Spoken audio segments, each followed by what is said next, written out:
ਵਾਹਿਗੁਰੂ ਜੀ ਕਾ ਖਾਲਸਾ ਵਾਹਿਗੁਰੂ ਜੀ ਕੀ ਫਤਿਹ। ਮਾਰੇ ਗੁਰਬਾਣੀ 'ਚ ਆਪਾਂ ਨੂੰ ਸਮਝਾਉਂਦੇ ਆ ਕਿ ਜੋ ਆਪਾਂ ਸਿਮਰਨ ਕਰਦੇ ਆ, ਪਰਮਾਤਮਾ ਦਾ ਨਾਮ ਜਪਦੇ ਆ, ਮਾਲਕ ਨੂੰ ਧਿਆਉਂਦੇ ਆ, ਤੇ ਮਾਰੇ ਕਹਿੰਦੇ ਆ ਇਸ ਤਰੀਕੇ ਨਾਲ ਸਿਮਰਨ ਕਰਨਾ, ਇਸ ਤਰੀਕੇ ਨਾਲ ਜਪਣਾ ਕਿ ਸਾਡੀ ਜਿਹੜੀ ਤ੍ਰਿਸ਼ਨਾ ਖਤਮ ਹੋ ਜੇ। ਤੇ ਮਾਰੇ ਕਹਿੰਦੇ ਐਸਾ ਨਾਮ ਜਪੋ ਜਿਹੜਾ ਤੁਹਾਨੂੰ ਅੰਤ ਸਮੇਂ ਛੁਡਾ ਲੇ। ਗੁਰੂ ਸਾਹਿਬ ਗੁਰਬਾਣੀ 'ਚ ਆਪਾਂ ਨੂੰ ਸਮਝਾਉਂਦੇ ਆ, ਸੋ ਐਸਾ ਹਰ ਨਾਮ ਜਪੀਏ ਮਨ ਮੇਰੇ, ਜੋ ਅੰਤੀ ਅਵਸਰ ਲੈ ਛੁਡਾਏ।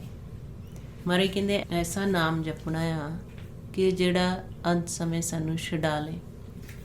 ਫਿਰ ਮਾਰੇ ਕਹਿੰਦੇ ਸੋ ਐਸਾ ਹਰ ਨਾਮ ਜਪੀਏ ਮਨ ਮੇਰੇ, ਜੋ ਮਨ ਕੀ ਤ੍ਰਿਸ਼ਨਾ ਸਭ ਭੁੱਖ ਗਵਾਏ। ਕਹਿੰਦੇ ਕਿ ਐਸਾ ਨਾਮ ਜਪਣਾ ਆ ਕਿ ਜਿਹਦੇ ਨਾਲ ਸਾਡੇ ਜਿਹੜੇ ਮਨ ਦੀ ਭੁੱਖ ਉਹ ਖਤਮ ਹੋ ਜੇ, ਤ੍ਰਿਸ਼ਨਾ ਦੀ ਜਿਹੜੀ ਭੁੱਖ ਆ ਉਹ ਖਤਮ ਹੋ ਜੇ।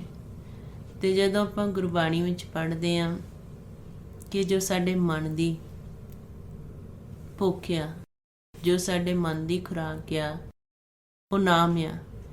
ਤੇ ਮਾਰੇ ਗੁਰਬਾਣੀ ਵਿੱਚ ਦੱਸਦੇ ਜਦੋਂ ਅਸੀਂ ਨਾਮ ਜਪਦੇ ਆ, ਨਾਮ ਧਿਆਉਂਦੇ ਆ, ਤੇ ਸਾਡੇ ਜਿਹੜੇ ਮਨ ਦੀ ਖੁਰਾਕ ਸਾਨੂੰ ਮਿਲਦੀ ਆ, ਜਿਹਨੂੰ ਮਾਰੇ ਕਹਿੰਦੇ ਮਨ ਕਾ ਤੋਸਾ ਹਰ ਨਾਮ ਹੈ, ਹਿਰਦੇ ਰੱਖੋ ਸੰਭਾਲ।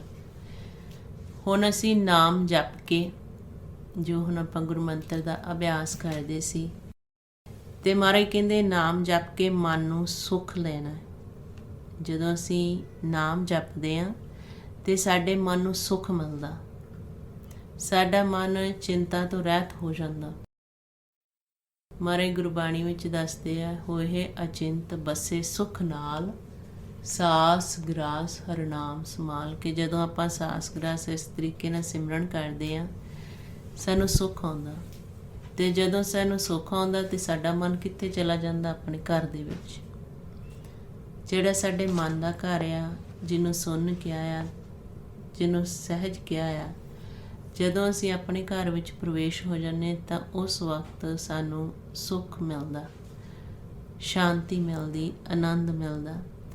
ਤੇ ਮਹਾਰਾਜ ਨੇ ਆਪਾਂ ਨੂੰ ਹੀ ਗੁਰਬਾਣੀ ਵਿੱਚ ਸਮਝਾਇਆ ਆ ਕਿ ਅਸੀਂ ਉਸ ਹੁਕਮ ਨੂੰ ਬੁੱਝਣਾ, ਉਸ ਹੁਕਮ ਦੀ ਪਹਿਚਾਨ ਕਰਨੀ ਜਿਸ ਨਾਲ ਅਸੀਂ ਪਰਮਾਤਮਾ ਨੂੰ ਮਿਲਣਾ। ਉਹ ਹੁਕਮ ਕੀ ਆ, ਉਹ ਹੁਕਮ ਨੂੰ ਕਿਵੇਂ ਬੁੱਝਣਾ, ਉਹ ਫਿਰ ਆਪਾਂ ਨੂੰ ਗੁਰਬਾਣੀ ਵਿੱਚ ਸੂਝੀ ਦਿੱਤੀ ਆ। ਮਹਾਰਾਜ ਕਹਿੰਦੇ ਆ ਗੁਰਬਾਣੀ ਦੇ ਵਿੱਚ, ਹੁਕਮੇ ਅੰਦਰ ਸਭ ਕੋ, ਬਾਹਰ ਹੁਕਮ ਨਾ ਕੋਏ, ਨਾਨਕ ਹੁਕਮੈ ਜੇ ਬੁਝੈ, ਤਾਂ ਹਉਮੈ ਕਹੇ ਨਾ ਕੋਈ। ਮਹਾਰਾਜ ਕਹਿੰਦੇ ਜੋ ਵੀ ਪਰਮਾਤਮਾ ਨੇ ਖੇਲ ਰਚਿਆ ਆ, ਇਹ ਸਾਰਾ ਖੇਲ ਹੁਕਮ ਦੇ ਵਿੱਚ ਆ, ਮਾਲਕ ਦੇ ਹੁਕਮ ਦੇ ਵਿੱਚ ਚੱਲ ਰਿਹਾ। ਹੁਕਮ ਨੂੰ ਭਾਣਾ ਵੀ ਕਹਿੰਦੇ ਆ ਤੇ ਹੁਕਮ ਨੂੰ ਨਾਮ ਵੀ ਕਿਹਾ ਹੈ। ਤੇ ਮਹਾਰਾਜ ਨੇ ਆਪਾਂ ਨੂੰ ਸਮਝਾਇਆ ਕਿ ਜਿਹੜਾ ਸੰਸਾਰ ਵਿੱਚ ਜੀਵ ਹੁਕਮ ਨੂੰ ਬੁੱਝ ਲੈਂਦਾ, ਉਹਦੇ ਅੰਦਰ ਹਉਮੈ ਨਹੀਂ ਰਹਿੰਦੀ। ਤੇ ਜਿਹੜਾ ਹੁਕਮ ਨੂੰ ਬੁੱਝ ਲੈਂਦਾ, ਉਹ ਮਾਲਕ ਨਾਲ ਮਿਲਾਪ ਕਰ ਲੈਂਦਾ। ਤੇ ਮਹਾਰਾਜ ਕਹਿੰਦੇ ਪਰਮਾਤਮਾ ਨੂੰ ਮਿਲਣ ਦੀ ਕੀ ਨਿਸ਼ਾਨੀ ਹੈ? ਜਦੋਂ ਇੱਕ ਅਸੀਂ ਸੱਚੇ ਹੁਕਮ ਦੀ ਪਹਿਚਾਨ ਕਰ ਲੈਂਦੇ। ਮਹਾਰਾਜ ਕਹਿੰਦੇ ਆ, ਪ੍ਰਭ ਮਿਲਨੇ ਕੀ ਇਹ ਨਿਸ਼ਾਨੀ। ਕਹਿੰਦੇ ਇਹ ਨਿਸ਼ਾਨੀ ਆ ਪਰਮਾਤਮਾ ਨੂੰ ਮਿਲਣ ਦੀ, ਮਨ ਇੱਕੋ ਸੱਚਾ ਹੁਕਮ ਪਛਾਨੀ। ਜਦੋਂ ਸਾਡਾ ਮਨ ਇੱਕ ਸੱਚਾ ਹੁਕਮ ਪਹਿਚਾਨ ਲੈਂਦਾ। ਹੁਣ ਜਿਸ ਸੰਸਾਰ ਵਿੱਚ ਅਸੀਂ ਵਿਚਰ ਰਹੇ ਹਾਂ, ਇਹਨੂੰ ਗੁਰਬਾਣੀ ਵਿੱਚ ਮਿਰਤ ਮੰਡਲ ਵੀ ਕਿਹਾ ਹੈ, ਇਹਨੂੰ ਗੁਰਬਾਣੀ ਵਿੱਚ ਮਾਇਆ ਦਾ ਦੇਸ਼ ਵੀ ਕਿਹਾ, ਕਾਲ ਦਾ ਦੇਸ਼ ਵੀ ਕਿਹਾ ਹੈ, ਇਹਨੂੰ ਗੁਰਬਾਣੀ ਦੇ ਵਿੱਚ ਸੱਚ ਦੀ ਕੋਠੜੀ ਵੀ ਕਿਹਾ ਹੈ। ਹੁਣ ਜਦੋਂ ਸਾਡਾ ਮਨ ਹੁਕਮ ਦੀ ਪਹਿਚਾਨ ਕਰ ਲੈਂਦਾ, ਮਾਇਆ ਦੇ ਦੇਸ਼ ਤੋਂ ਉੱਪਰ ਉੱਠ ਜਾਂਦਾ, ਤ੍ਰੈਗੁਣਾ ਤੋਂ ਅਤੀਤ ਹੋ ਜਾਂਦਾ, ਤੇ ਫਿਰ ਮਹਾਰਾਜ ਗੁਰਬਾਣੀ 'ਚ ਕਹਿੰਦੇ ਇਹ ਸੱਚ ਦੇ ਵਿੱਚ ਵਾਸ ਕਰਦਾ ਹੈ।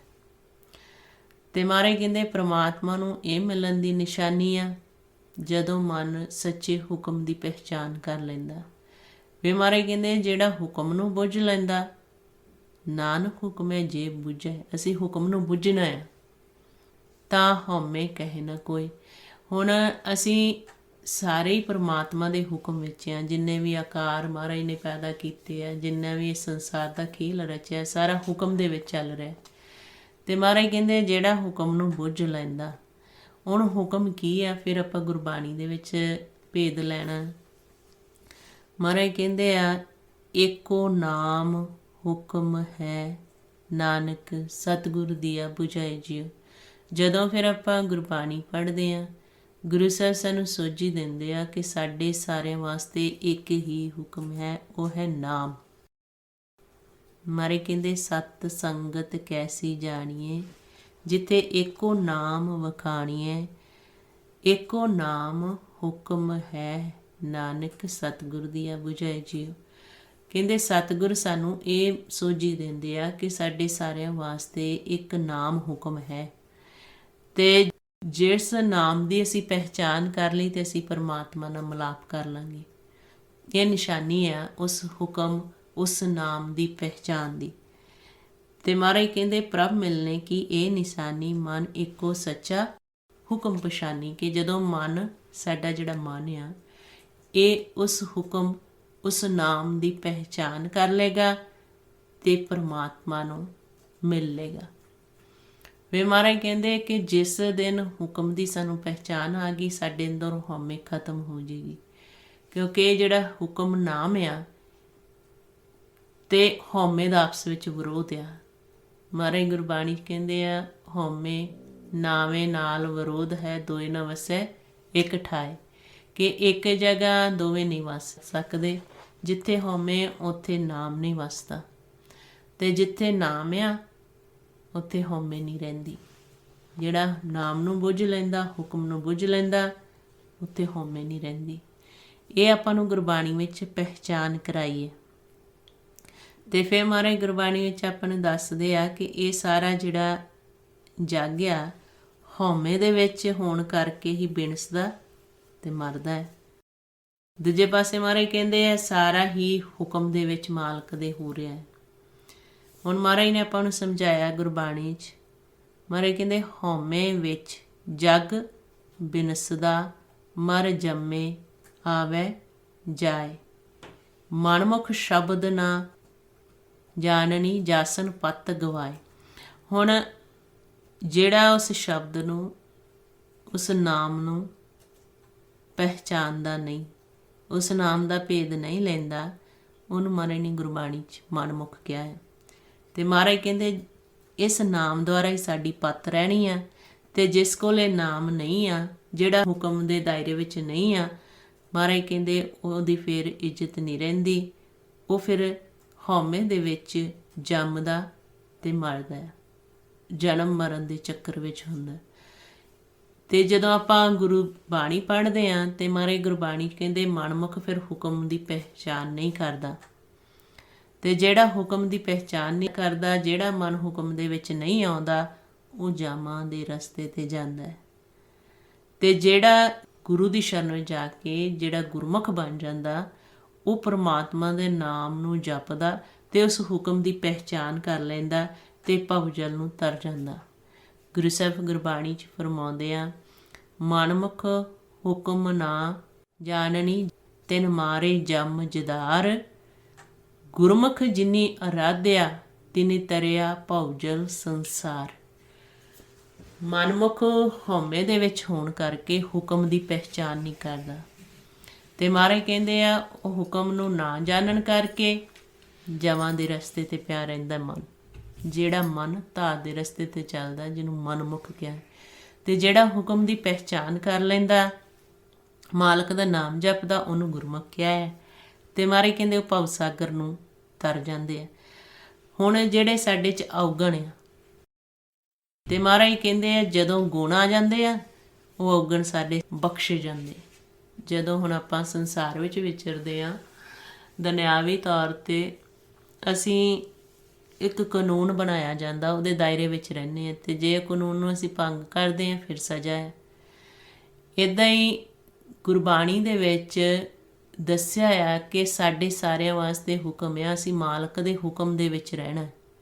ਜੇ ਅਸੀਂ ਹੁਕਮ ਤੋਂ ਆਕੀ ਹੁੰਨੇ ਆ ਫਿਰ ਸਾਨੂੰ ਸਜ਼ਾ ਮਿਲਦੀ, ਸਾਡੇ ਮਨ ਨੂੰ ਸਜ਼ਾ ਮਿਲਦੀ ਹੈ ਜਦੋਂ ਅਸੀਂ ਹੁਕਮ ਤੋਂ ਆਕੀ ਹੋ ਜਾਂਦੇ। ਹੁਣ ਅਸੀਂ ਮਿਲਣਾ ਚਾਹੁੰਦੇ ਹਾਂ ਸਾਰੇ ਪ੍ਰਮਾਤਮਾ ਨੂੰ, ਅਕਾਲ ਪੁਰਖ ਨਿਰੰਕਾਰ ਨੂੰ, ਕਿ ਜਦੋਂ ਮਾਲਕ ਨਾਲ ਮਿਲਾਪ ਕਰ ਲਿਆ, ਜੋਤ ਵਿੱਚ ਜੋਤ ਮਿਲ ਗਈ, ਫਿਰ ਸਾਡਾ ਆਵਾਗਾਨ ਖਤਮ ਹੋ ਜਾਣਾ। ਜਦੋਂ ਫਿਰ ਸੰਗਤ ਵਿੱਚ ਆਉਣੇ, ਸੰਗਤ 'ਚ ਵਾਰ-ਵਾਰ ਸਾਨੂੰ ਇਹੀ ਸਮਝਾਇਆ ਜਾਂਦਾ ਕਿ ਕਿਸ ਮਕਸਦ ਵਾਸਤੇ ਅਸੀਂ ਸੰਸਾਰ ਵਿੱਚ ਆਏ ਹਾਂ, ਇਹ ਮਕਸਦ ਨੂੰ ਪੂਰਾ ਕਿਵੇਂ ਕਰਨਾ ਹੈ।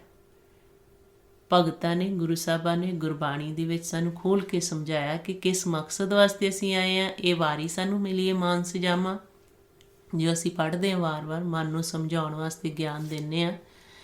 ਅਤੇ ਇਸ ਵਾਰੀ ਦਾ ਲਾਹਾ ਕਿਵੇਂ ਖੱਟਣਾ ਉਹ ਵੀ ਗਿਆਨ ਦਿੱਤਾ। ਅਤੇ ਜੇ ਲਾਹਾ ਨਹੀਂ ਖੱਟਦੇ ਤਾਂ ਫਿਰ ਕੀ ਅਵਸਥਾ ਹੁੰਦੀ, ਉਹ ਵੀ ਮਹਾਰਾਜ ਨੇ ਆਪਾਂ ਨੂੰ ਗੁਰਬਾਣੀ ਵਿੱਚ ਗਿਆਨ ਦਿੱਤਾ। ਹੁਣ ਕੀ ਆ ਕਿ ਅਸੀਂ ਕੀ ਚਾਹੁੰਦੇ ਹਾਂ ਕਿ ਅਸੀਂ ਮਾਲਕ ਨੂੰ ਵੀ ਮਿਲੀਏ, ਲੇਕਿਨ ਜਿਹੜੇ ਮਾਲਕ ਦੇ ਕਾਇਦੇ ਕਾਨੂੰਨ ਆ ਉਹ ਅਸੀਂ ਆਪਣੇ ਮੁਤਾਬਕ ਚੱਲੀਏ। ਹੁਣ ਜਦੋਂ ਆਪਾਂ ਸੰਸਾਰ 'ਚ ਵਿਚਰਨਾ, ਗੁਰੂ ਸਾਹਿਬ ਨੇ ਆਪਾਂ ਨੂੰ ਗੁਰਬਾਣੀ ਵਿੱਚ ਸਮਝਾਇਆ ਕਿ ਕਿਵੇਂ ਤੁਸੀਂ ਸੰਸਾਰ ਦੇ ਵਿੱਚ ਵਿਚਰਨਾ, ਇਹ ਦ੍ਰਿਸ਼ਟਮਾਨ ਮਾਇਆ 'ਚ ਕਿਵੇਂ ਵਿਚਰਨਾ, ਕਿਵੇਂ ਸੁਖਮ ਮਾਇਆ ਪ੍ਰਭਾਵ ਪਾਉਂਦੀ ਹੈ।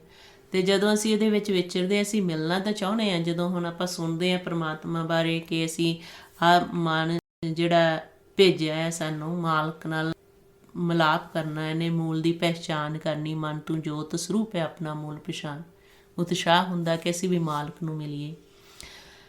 ਪਰ ਜਿਹੜੇ ਸਾਨੂੰ ਦੱਸੇ ਗਿਆ ਕਿ ਆਹ ਚੀਜ਼ਾਂ ਤੁਸੀਂ ਨਹੀਂ ਕਰਨੀਆਂ, ਅਸੀਂ ਚਾਹੁੰਦੇ ਹਾਂ ਕਿ ਉਹ ਵੀ ਅਸੀਂ ਕਰੀ ਜਾਈਏ ਅਤੇ ਅਸੀਂ ਮਾਲਕ ਨਾਲ ਵੀ ਮਿਲਾਪ ਕਰ ਲਈਏ।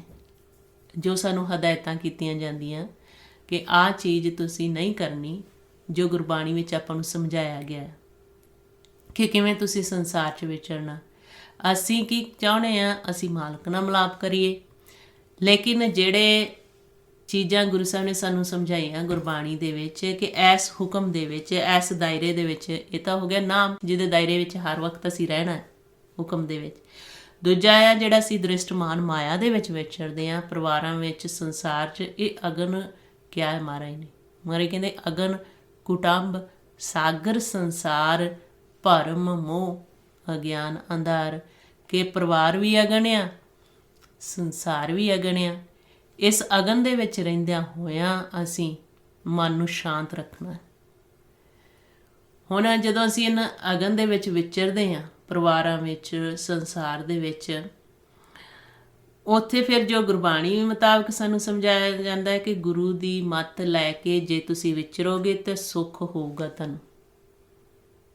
ਮਾਇਆ ਦੇ ਵਿੱਚ ਰਹਿੰਦਿਆਂ ਹੀ ਤੁਹਾਡੀ ਲਿਵ ਪਰਮਾਤਮਾ ਨਾਲ ਜੁੜ ਜਾਏਗੀ। ਗੁਰਪ੍ਰਸਾਦੀ ਜਿਨ੍ਹਾਂ ਲਿਵ ਲੱਗ ਗਈ ਤਿਨ ਵਿੱਚੇ ਮਾਇਆ ਪਾਇਆ।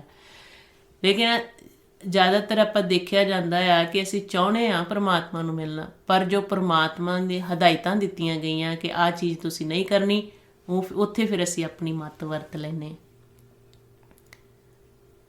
ਕੋਈ ਵੀ ਦੁਨਿਆਵੀ ਚੀਜ਼ ਹੋਵੇ ਜਾਂ ਜੋ ਆਪਾਂ ਨੂੰ ਮਹਾਰਾਜ ਨੇ ਕਿਹਾ ਹੈ ਕਿ ਲਾਜ ਮਰੇ ਜੋ ਨਾਮ ਨਾ ਲੇਵੇ, ਨਾਮ ਵੀ ਹੁਣ ਸੁਖੀ ਕਿਉਂ ਸੋਵੇ, ਕਿ ਲੋਕ ਲੱਜਾ ਨਹੀਂ ਕਰਨੀ। ਫਿਰ ਮਹਾਰਾਜ ਨੇ ਆਪਾਂ ਨੂੰ ਕਿਹਾ ਆ ਕਿ ਹਉਮੈ ਨਹੀਂ ਰੱਖਣੀ। ਫਿਰ ਮਹਾਰਾਜ ਨੇ ਆਪਾਂ ਨੂੰ ਕਿਹਾ ਹੈ ਕਿ ਦੁਬਿਧਾ ਨਹੀਂ ਕਰਨੀ। ਫਿਰ ਮਹਾਰਾਜ ਨੇ ਆਪਾਂ ਨੂੰ ਕਿਹਾ ਆ ਕਿ ਨਿੰਦਿਆ ਨਹੀਂ ਕਰਨੀ। ਹੁਣ ਸਾਡੀ ਕੀ ਹਾਲਤ ਹੁੰਦੀ, ਕਿਉਂ ਨਹੀਂ ਅੱਗੇ ਅਵਸਥਾ ਵੱਧਦੀ? ਫਿਰ ਅਸੀਂ ਉੱਥੇ ਹੀ ਦੇਖਦੇ ਹਾਂ ਆਪਣੇ ਆਪ ਨੂੰ, ਦੇਖੀ ਜਾਣਾ। ਤਾਂ ਮਹਾਰਾਜ ਕਹਿੰਦੇ ਮਨ ਸਮਝਾਵਣ ਕਾਰਨੇ ਕਛੁਕ ਪੜੀਏ ਗਿਆਨ। ਇਹ ਮਨ ਨੂੰ ਵਾਰ-ਵਾਰ ਅਸੀਂ ਸਮਝਾਉਣਾ ਹੁੰਦਾ। ਹੁਣ ਜਿਸ ਦਾਇਰੇ ਵਿੱਚ ਅਸੀਂ ਵਿਚਰ ਰਹੇ ਹਾਂ, ਮਹਾਰਾਜ ਨੇ ਕਿਹਾ ਅਗਨ ਕੁਟੰਬ, ਕੁਟੰਬ ਕਹਿੰਦੇ ਪਰਿਵਾਰ ਨੂੰ, ਇਹ ਅਗਨ ਆ। ਹੁਣ ਅਸੀਂ ਕੋਸ਼ਿਸ਼ ਕਰਦੇ ਕਿ ਨਿਕਲੀਏ ਇੱਥੋਂ, ਅਭਿਆਸ ਕਰੀਏ, ਲੇਕਿਨ ਸਾਰਿਆਂ ਦੀ ਇੱਕ ਮੱਤ ਨਹੀਂ ਹੁੰਦੀ ਪਰਿਵਾਰ 'ਚ। ਕੋਈ ਰਜੋ ਗੁਣੀ ਆ, ਕੋਈ ਤਮੋ ਗੁਣੀ ਆ, ਕੋਈ ਸਤੋ ਗੁਣੀ ਆ, ਕੋਈ ਦੇਵਲੋਕ ਵਿੱਚ ਆਇਆ। ਹੁਣ ਇਹ ਟੀਮ ਆ ਸਾਡੀ ਸਾਰੀ ਪਰਿਵਾਰ ਦੀ। ਇਹ ਸਾਨੂੰ ਸਮਝਣਾ ਪੈਣਾ ਕਿ ਅਸੀਂ ਸਮਝ ਕੇ ਕਿਵੇਂ ਚੱਲ ਸਕਦੇ, ਸਾਡੇ ਰਸਤੇ 'ਚ ਜਿਹੜੀਆਂ ਰੁਕਾਵਟਾਂ ਆ ਉਹਨੂੰ ਕਿਵੇਂ ਦੂਰ ਕਰ ਸਕਦੇ ਹਾਂ। ਮਹਾਰਾਜ ਨੇ ਇਹ ਵੀ ਕਿਹਾ ਕਿ ਪਰਿਵਾਰਾਂ 'ਚ ਵੀ ਰਹਿਣਾ ਹੈ ਅਤੇ ਸੰਸਾਰ 'ਚ ਵੀ ਵਿਚਰਨਾ। ਇਹ ਨਹੀਂ ਕਿ ਛੱਡ ਕੇ ਅਤੇ ਦੂਰ ਕਿਤੇ ਚਲੇ ਜਾਣਾ ਹੈ। ਖੇਲ ਤਾਂ ਉੱਥੇ ਹੈ ਜਿੱਥੇ ਰੋਜ਼ ਇਮਤਿਹਾਨ ਹੋਵੇ। ਹੁਣ ਮਹਾਰਾਜ ਨੇ ਆਪਾਂ ਨੂੰ ਇਹ ਸਮਝਾਇਆ ਆ ਕਿ ਹੁਣ ਜਿਹੜੀ ਟੀਮ ਆ ਸਾਡੀ, ਮਹਾਰਾਜ ਕਹਿੰਦੇ ਪੂਰਬ ਜਨਮ ਕੇ ਮਿਲੇ ਸੰਜੋਗੀ। ਪਿਛਲੇ ਜਨਮਾਂ ਦੇ ਮਿਲੇ ਸੰਜੋਗੀ ਆ। ਅੰਤੇ ਕੋ ਨਾ ਸਹਾਈ, ਕਿਸੇ ਨੇ ਵੀ ਅੰਤ ਸਮੇਂ ਕਿਸੇ ਦਾ ਸਹਾਈ ਨਹੀਂ ਹੋਣਾ। ਤੇ ਕਿੰਨੇ ਸਹਾਈ ਹੋਣਾ? ਜੇ ਅਸੀਂ ਹੁਕਮ ਨੂੰ ਬੁੱਝ ਲਿਆ। ਤੇ ਹੁਕਮ ਕੀ? ਸਾਡੇ ਸਾਰਿਆਂ ਵਾਸਤੇ ਨਾਮ। ਮਹਾਰਾਜ ਕਹਿੰਦੇ ਜਹ ਮਾਤ ਪਿਤਾ ਸੁਤ ਮੀਤ ਨਾ ਪਾਈ, ਮਨ ਊਹਾਂ ਨਾਮ ਤੇਰਾ ਸੰਗ ਸਹਾਈ। ਕਿ ਅਸੀਂ ਪਹਿਲ ਕਿਹਨੂੰ ਦੇਣੀ? ਹੁਕਮ ਨੂੰ। ਜੋ ਮਾਲਕ ਦਾ ਹੁਕਮ ਆ ਅਸੀਂ ਉਸ ਨੂੰ ਪਹਿਲ ਦੇਣੀ ਕਿ ਉਹ ਨਾਮ ਦੇ ਵਿੱਚ ਸਾਡੀ ਸੁਰਤੀ ਜੁੜ ਜੇ, ਉਸ ਨਾਮ ਨੂੰ ਅਸੀਂ ਪਹਿਚਾਨ ਲਈਏ ਜਿਹਦੇ ਨਾਲ ਅਸੀਂ ਮਾਲਕ ਨਾਲ ਮਿਲਾਪ ਕਰਨਾ। ਫਿਰ ਮਹਾਰਾਜ ਨੇ ਕਿਹਾ ਨਾਮ ਜਪਣ ਦੇ ਨਾਲ ਨਾਲ ਤੁਸੀਂ ਜਿਹੜੇ ਦ੍ਰਿਸ਼ਟਮਾਨ ਵਿੱਚ ਵਿਚਰਦੇ ਆ, ਇੱਥੇ ਵੀ ਤੁਹਾਨੂੰ ਚੀਜ਼ਾਂ ਛੱਡਣੀਆਂ ਪੈਣੀਆਂ।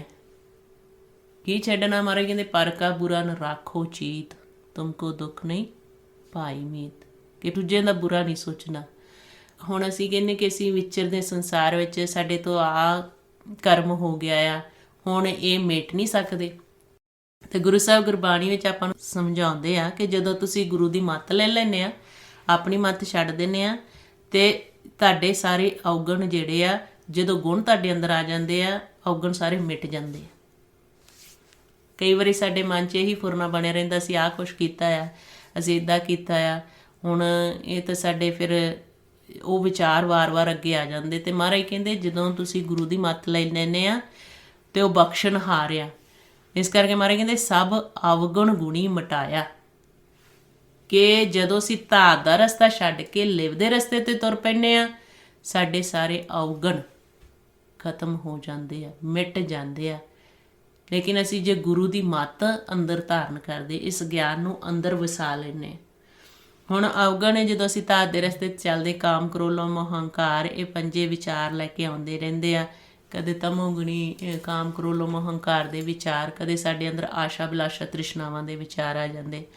ਹੁਣ ਇਹਨਾਂ ਵਿਚਾਰਾਂ ਦੇ ਵਿੱਚ ਪਿਆ ਮਨ ਅਵਗਣ ਕਰਦਾ ਰਹਿੰਦਾ।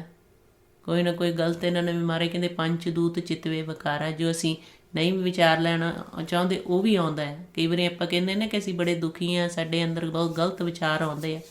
ਹੁਣ ਵਿਚਾਰ ਕੌਣ ਲੈ ਕੇ ਆਉਂਦਾ? ਮਹਾਰਾਜ ਕਹਿੰਦੇ ਪੰਜ ਦੂਤ ਚਿਤਵੇ ਵਿਕਾਰਾ, ਜਦੋਂ ਧਾਤ ਦੇ ਰਸਤੇ ਤੇ ਮਨ ਚੱਲਦਾ ਇਹ ਵਿਚਾਰ ਲਈ ਆਉਂਦੇ।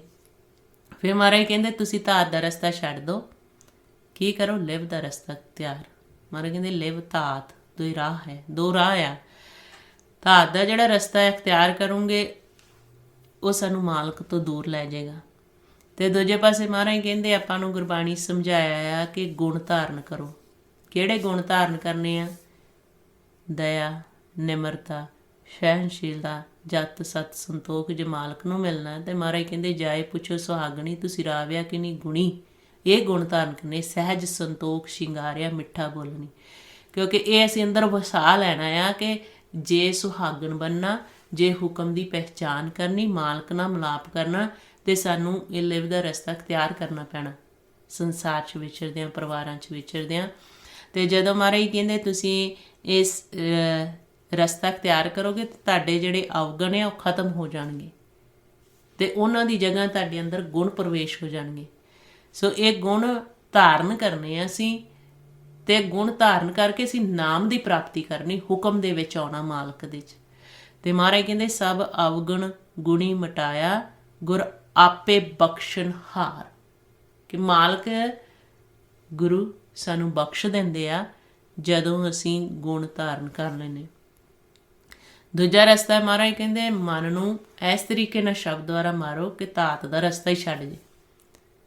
ਮਹਾਰਾਜ ਕਹਿੰਦੇ ਮਨ ਮਰੇ ਧਾਤ ਮਰ ਜਾਏ, ਬਿਨ ਮੂਏ ਕੈਸੇ ਹਰ ਪਾਏ। ਕਿ ਜਦੋਂ ਮਹਾਰਾਜ ਕਹਿੰਦੇ ਤੁਸੀਂ ਮਨ ਨੂੰ ਮਾਰਦੇ ਆ, ਇਹ ਧਾਤ ਦਾ ਰਸਤਾ ਛੱਡ ਜੇਗਾ। ਧਾਤ ਮਰ ਜਾਏ, ਧਾਤ ਦਾ ਰਸਤਾ ਹੀ ਖਤਮ ਹੋ ਜਾਂਦਾ ਸਾਡਾ ਜਦੋਂ ਹੁਣ ਆਪਾਂ ਅਭਿਆਸ ਕਰਦੇ ਹਾਂ। ਜੋ ਪ੍ਰੈਕਟੀਕਲ ਗੁਰਬਾਣੀ ਵਿੱਚ ਦੱਸਿਆ ਆ, ਇੱਕ ਤਾਂ ਆਪਾਂ ਨੂੰ ਸਮਝਾਇਆ ਕਿ ਗਿਆਨ ਦੁਆਰਾ, ਜੋ ਸਾਨੂੰ ਗਿਆਨ ਦਾ ਖੜਗ ਦਿੱਤਾ ਹੈ ਕਿ ਕੋਈ ਵੀ ਗਲਤ ਵਿਚਾਰ ਆਉਂਦਾ ਹੈ, ਅਸੀਂ ਅੱਗੇ ਗਿਆਨ ਲੈ ਕੇ ਆਉਣਾ, ਜੋ ਬ੍ਰਹਮ ਦਾ ਗਿਆਨ ਅਸੀਂ ਗੁਰਬਾਣੀ ਦੁਆਰਾ ਸਿੱਖਦੇ ਹਾਂ ਜੀਵਨ ਦੇ ਵਿੱਚ। ਦੂਜੇ ਪਾਸੇ ਵਾਹਿਗੁਰੂ ਆਪਾਂ ਨੂੰ ਸਮਝਾਉਂਦੇ ਆ ਮਹਾਰਾਜ ਕਿ ਤੁਸੀਂ ਧਾਤ ਦਾ ਰਸਤਾ ਕਿਵੇਂ ਛੱਡ ਸਕਦੇ। ਕਹਿੰਦੇ ਜਦੋਂ ਤੁਸੀਂ ਮਨ ਨੂੰ ਹੀ ਮਾਰ ਲਿਆ ਸ਼ਬਦ ਦੁਆਰਾ, ਜਿਹੜਾ ਹੁਣ ਆਪਾਂ ਅਭਿਆਸ ਕਰਦੇ ਹਾਂ, ਇਹ ਸ਼ਬਦ ਦੁਆਰਾ ਮਨ ਨੂੰ ਮਾਰ ਰਹੇ ਹਾਂ। ਮਹਾਰਾਜ ਕਹਿੰਦੇ ਜੀਵਤ ਮਰੇ ਮਰੇ ਫੁਣ ਜੀਵੇ ਐਸੇ ਸੁੰਨ ਸਮਾਇਆ, ਕਿ ਇਸ ਤਰੀਕੇ ਨਾਲ ਅਸੀਂ ਮਨ ਨੂੰ ਮਾਰਨਾ ਕਿ ਸੁੰਨ ਵਿੱਚ ਚਲਾ ਜੇ। ਫਿਰ ਮਹਾਰਾਜ ਕਹਿੰਦੇ ਸੁੰਨ ਵਿੱਚ ਜਾਂਦਾ, ਪਰ ਇਹ ਮਨ ਨੂੰ ਪੂਰੀ ਤਰ੍ਹਾਂ ਮਰਿਆ ਨਹੀਂ ਸਮਝਣਾ ਜਿੰਨਾ ਚਿਰ ਇਹ ਹੁਕਮ ਦੀ ਪਹਿਚਾਣ ਨਹੀਂ ਕਰਦਾ, ਅੰਦਰੋਂ ਨਾਮ ਨੂੰ ਨਹੀਂ ਸੁਣਦਾ। ਹੁਣ ਆਪਾਂ ਅਭਿਆਸ ਕਰਦੇ ਹਾਂ, ਸਾਰੇ ਸਿਮਰਨ ਕਰਦੇ ਸਾਡਾ ਮਨ ਸੁੰਨ 'ਚ ਚਲਾ ਜਾਂਦਾ। ਹੁਣ ਕਈ ਵਾਰੀ ਹੁੰਦਾ ਕਿ ਸੁੰਨ ਵਿੱਚ ਆਪਾਂ ਗਏ ਹਾਂ, ਫਿਰ ਸੁਪਨਾ ਉੱਥੇ ਸ਼ੁਰੂ ਹੋ ਜਾਂਦਾ। ਹੁਣ ਮਨ ਜਾਗਦਾ, ਲੇਕਿਨ ਕੀ ਕਰਦਾ ਹੈ ਕਿ ਤਰਲੋਕੀ ਵੱਲ ਦੇਖਣ ਲੱਗ ਪੈਂਦਾ, ਕਿਉਂਕਿ ਅਜੇ ਪੂਰੀ ਤਰ੍ਹਾਂ ਮਰਿਆ ਨਹੀਂ ਸਾਡਾ ਮਨ। ਸੁੰਨ 'ਚ ਪ੍ਰਵੇਸ਼ ਹੋ ਗਏ, ਪਰ ਜੇ ਸੁੰਨ 'ਚ ਬੈਠੇ ਸੁਪਨਾ ਨਹੀਂ ਆ ਰਿਹਾ ਜਾਂ ਸਾਨੂੰ ਉੱਧਰ ਦਾ ਵੀ ਨਹੀਂ ਇੱਧਰ ਦਾ ਵੀ ਨਹੀਂ ਪਤਾ, ਉਹ ਸਾਡੇ ਫਿਰ ਸਵਾਸ ਜਮ੍ਹਾਂ ਹੁੰਦੇ, ਉਹਨੂੰ ਸੁੰਨ ਕਿਹਾ ਮਹਾਰਾਜ ਨੇ। ਪਰ ਜੇ ਸੁੰਨ ਦੇ ਵਿੱਚ ਅਸੀਂ ਚਲੇ ਗਏ, ਜਿਵੇਂ ਹੁਣ ਸਿਮਰਨ ਕਰਦੇ ਸਹਿਜ ਸੁਭਾਈ ਸੁੰਨ ਚਲੇ ਗਏ, ਫਿਰ ਸੁਪਨਾ ਉੱਥੇ ਸ਼ੁਰੂ ਹੋ ਗਿਆ ਅਤੇ ਉਹ ਫਿਰ ਤਰਲੋਕੀ ਵੱਲ ਮਨ ਦੇਖਣ ਲੱਗ ਪਿਆ। ਅਤੇ ਮਹਾਰਾਜ ਗੁਰਬਾਣੀ 'ਚ ਆਪਾਂ ਨੂੰ ਕਹਿੰਦੇ ਆ, ਇਹਨੂੰ ਉਦੋਂ ਤੱਕ ਮਨ ਨੂੰ ਮਰਿਆ ਨਾ ਸਮਝੋ ਜਿੰਨੀ ਦੇਰ ਇਹ ਸੁੰਨ ਦੇ ਵਿੱਚ ਜਾ ਕੇ ਨਾਮ ਨੂੰ ਨਹੀਂ ਸੁਣਦਾ। ਮਹਾਰਾਜ ਗੁਰਬਾਣੀ ਵਿੱਚ ਦੱਸਦੇ ਆ, ਗੋਬਿੰਦ ਭਜਨ ਕੀ ਮਤ ਹੈ ਹੋਰਾ, ਵਰਮੀ ਮਾਰੀ ਸਾਪ ਨਾ ਮਰੇ, ਨਾਮ ਨਾ ਸੁਣਈ ਡੋਰਾ। ਹੁਣ ਆਪਾਂ ਨੂੰ ਸੋਝੀ ਦੇਤੀ। ਕਈ ਵਾਰੀ ਆਪਣਾ ਸਵਾਲ ਹੁੰਦਾ ਹੈ ਕਿ ਅਸੀਂ ਜੀ ਸੁੰਨ 'ਚ ਜਿੱਦਾਂ ਸਿਮਰਨ ਕਰਦੇ ਸੁੰਨ 'ਚ ਤਾਂ ਚਲੇ ਜਾਂਦੇ, ਫਿਰ ਸੁਪਨੇ ਸ਼ੁਰੂ ਹੋ ਜਾਂਦੇ, ਪਤਾ ਨਹੀਂ ਕਿੱਧਰ ਨੂੰ ਤੁਰ ਪੈਂਦੇ। ਅਤੇ ਮਹਾਰਾਜ ਨੇ ਆਪਾਂ ਨੂੰ ਸਮਝਾਇਆ, ਗੋਬਿੰਦ ਭਜਨ ਕੀ ਮਤ ਹੈ ਹੋਰਾ। ਕਿਹੜੀ ਮਤ ਹੈ? ਮਹਾਰਾਜ ਕਹਿੰਦੇ ਵਰਮੀ ਮਾਰੀ ਸਾਪ ਨਾ ਮਰੀ। ਕਹਿੰਦੇ ਵਰਮੀ ਕਹਿੰਦੇ ਖੁੱਡ ਨੂੰ, ਕਹਿੰਦੇ ਜੇ ਸੱਪ ਖੁੱਡ ਵਿੱਚ ਵੜ ਜਾਂਦਾ, ਤੁਸੀਂ ਉੱਤੋਂ ਖੁੱਡ ਨੂੰ ਬੰਦ ਕਰ ਦਿੰਦੇ ਆ ਅਤੇ ਸਮਝ ਜਾਂਦੇ ਸੱਪ ਮਾਰ ਗਿਆ, ਉਹ ਮਰਿਆ ਨਹੀਂ, ਉਹ ਫਿਰ ਬਾਹਰ ਨਿਕਲੇਗਾ।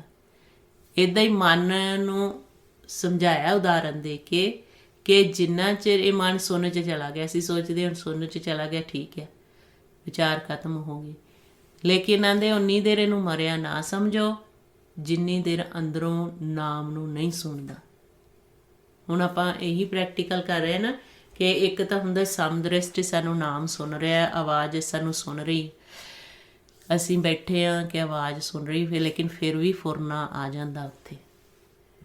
ਅਤੇ ਜਦੋਂ ਅਸੀਂ ਸੁੰਨ 'ਚ ਜਾ ਕੇ ਨਾਮ ਨੂੰ ਸੁਣਦੇ ਹਾਂ, ਜਿਵੇਂ ਹੁਣ ਆਪਾਂ ਇੱਧਰੋਂ ਸੌਂ ਗਏ ਅਤੇ ਜਿੱਥੇ ਸਾਨੂੰ ਸੁਪਨਾ ਹੈ ਉੱਥੇ ਫਿਰ ਸਾਨੂੰ ਨਾਮ ਸੁਣੇ, ਜਿੱਦਾਂ ਸਾਨੂੰ ਉਹ ਆਵਾਜ਼ ਅਨਹਦ ਸ਼ਬਦਾਂ ਦੀ, ਅਨਹਦ ਬਾਣੀ ਦੀ ਉਹ ਆਵਾਜ਼ ਉੱਥੇ ਸੁਣੇ, ਸੰਖ ਦੀ ਆਵਾਜ਼ ਉੱਥੇ ਸੁਣੇ ਜਦੋਂ ਅਸੀਂ ਸੌਂ ਗਏ। ਇੱਧਰ ਦਾ ਤਰਲੋਕੀ ਨਾਲੋਂ ਬਿਲਕੁਲ ਨਾਤਾ ਸਾਡਾ ਟੁੱਟ ਗਿਆ। ਅਤੇ ਗੁਰੂ ਸਾਹਿਬ ਨੇ ਦੱਸਿਆ ਹੀ ਆ ਕਿ ਅੰਦਰੋਂ ਨਾਮ ਸੁਣਨ ਲੱਗ ਪਿਆ ਮਨ, ਫਿਰ ਜਾਗ ਜਾਏਗਾ। ਫਿਰ ਕਹਿੰਦੇ ਮਨ ਜਾਗਦਾ ਕਿਉਂਕਿ ਹੁਕਮ ਦੀ ਪਹਿਚਾਣ ਕਰ ਲੈਂਦੇ, ਅਤੇ ਉਹ ਧੁਨ ਅੰਦਰੋਂ ਪ੍ਰਗਟ ਹੋ ਜਾਂਦੀ, ਜਿਹਨੂੰ ਮਾਰੇ ਕਹਿੰਦੇ ਧੁਨ ਉਪਜੇ ਸ਼ਬਦ ਜਗਾਇਆ। ਜਦੋਂ ਸਾਡੇ ਅੰਦਰ ਧੁਨ ਪ੍ਰਗਟ ਹੋ ਜਾਂਦੀ ਸ਼ਬਦ ਦੁਆਰਾ, ਫਿਰ ਸਾਡਾ ਮਨ ਜਾਗਣ ਲੱਗ ਪੈਂਦਾ, ਅਸੀਂ ਫਿਰ ਹੁਕਮ ਦੇ ਵਿੱਚ ਆ ਜਾਂਦੇ। ਅਤੇ ਮਹਾਰਾਜ ਨੇ ਆਪਾਂ ਨੂੰ ਗੁਰਬਾਣੀ ਵਿੱਚ ਦੱਸ ਦਿੱਤਾ ਕਿ ਗੁਰੂ ਦੇ ਸ਼ਬਦ ਦੁਆਰਾ ਫਿਰ ਸਾਨੂੰ ਹੁਕਮ ਦੀ ਪਹਿਚਾਣ ਹੁੰਦੀ ਹੈ ਅਤੇ ਹਉਮੈ ਸਾਡੀ ਖਤਮ ਹੋ ਜਾਂਦੀ ਹੈ। ਅਤੇ ਜਦੋਂ ਫਿਰ ਅਸੀਂ ਵਾਰ-ਵਾਰ ਇਹਦਾ ਅਭਿਆਸ ਕਰਦੇ ਹਾਂ ਅਤੇ ਮਹਾਰਾਜ ਕਹਿੰਦੇ ਹੁਕਮ ਮਨ ਸੁਖ ਪਾਇਆ, ਪ੍ਰੇਮ ਸੁਹਾਗਣ ਹੋਈ। ਕਹਿੰਦੇ ਜਿਹੜਾ ਹੁਕਮ ਨੂੰ ਮੰਨ ਲੈਂਦਾ, ਹੁਕਮ ਦੇ ਦਾਇਰੇ ਵਿੱਚ ਮਾਲਕ ਦੇ 'ਚ ਆ ਜਾਂਦਾ ਆ, ਉਹਨੂੰ ਸੁੱਖ ਮਿਲਦਾ। ਅਤੇ ਮਹਾਰਾਜ ਕਹਿੰਦੇ ਡਿੱਠਾ ਸਭ ਸੰਸਾਰ ਸੁਖ ਨਾ ਨਾਮ ਬਿਨ। ਹੁਕਮ ਨੂੰ ਨਾਮ ਕਿਹਾ ਆ ਅਤੇ ਮਹਾਰਾਜ ਕਹਿੰਦੇ ਸਾਰਾ ਸੰਸਾਰ ਦੇਖਿਆ ਆ, ਲੇਕਿਨ ਨਾਮ ਤੋਂ ਬਿਨਾਂ ਸੁੱਖ ਨਹੀਂ। ਫਿਰ ਮਹਾਰਾਜ ਕਹਿੰਦੇ ਉਹ ਸੁਹਾਗਣ ਆ ਜਿਨ੍ਹਾਂ ਨੇ ਹੁਕਮ ਨੂੰ ਪਹਿਚਾਣ ਲਿਆ, ਹੁਕਮ ਨੂੰ ਮੰਨ ਲਿਆ। ਹੁਣ ਸਾਡੇ ਸਾਰਿਆਂ ਦਾ ਸਹੋ ਪ੍ਰਮਾਤਮਾ ਆ, ਅਕਾਲ ਪੁਰਖ ਆ, ਸਾਰਿਆਂ ਦਾ ਪਤੀ ਆ।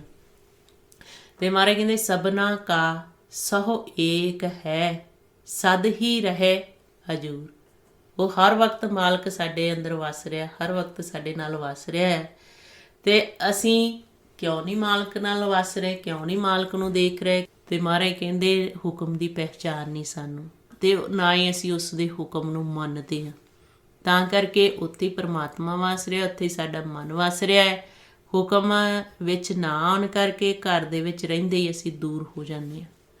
ਮਹਾਰਾਜ ਕਹਿੰਦੇ ਸਭਨਾ ਕਾ ਸੋ ਏਕ ਹੈ, ਸਦ ਹੀ ਰਹੇ ਹਜੂਰ। ਨਾਨਕ ਹੁਕਮ ਨਾ ਮੰਨਈ, ਤਾਂ ਘਰ ਹੀ ਅੰਦਰ ਦੂਰ। ਕਹਿੰਦੇ ਫਿਰ ਘਰ ਦੇ ਅੰਦਰ ਵਿੱਚ ਰਹਿੰਦਿਆਂ ਹੋਇਆਂ ਹੀ ਅਸੀਂ ਦੂਰ ਹੋ ਜਾਂਦੇ ਮਾਲਕ ਤੋਂ। ਤੇ ਜਿਹੜੇ ਮਹਾਰਾਜ ਕਹਿੰਦੇ ਹੁਕਮ ਨੂੰ ਮੰਨ ਲੈਂਦੇ ਆ ਉਹ ਸੁਹਾਗਣਾ ਬਣ ਜਾਂਦੀਆਂ। ਹੁਕਮ ਮੰਨ ਸੁਖ ਪਾਇਆ, ਪ੍ਰੇਮ ਸੁਹਾਗਣ ਹੋਏ। ਕਹਿੰਦੇ ਫਿਰ ਉਹ ਸੁਹਾਗਣਾ ਹੋ ਜਾਂਦੀਆਂ ਸੁਰਤੀਆਂ ਜਿਹੜੀਆਂ ਹੁਕਮ ਨੂੰ ਮੰਨ ਲੈਂਦੀਆਂ, ਜਿਹੜੇ ਨਾਮ ਦੀ ਪਹਿਚਾਨ ਕਰ ਲੈਂਦੇ, ਨਾਮ ਵਿੱਚ ਸਮਾ ਜਾਂਦੇ।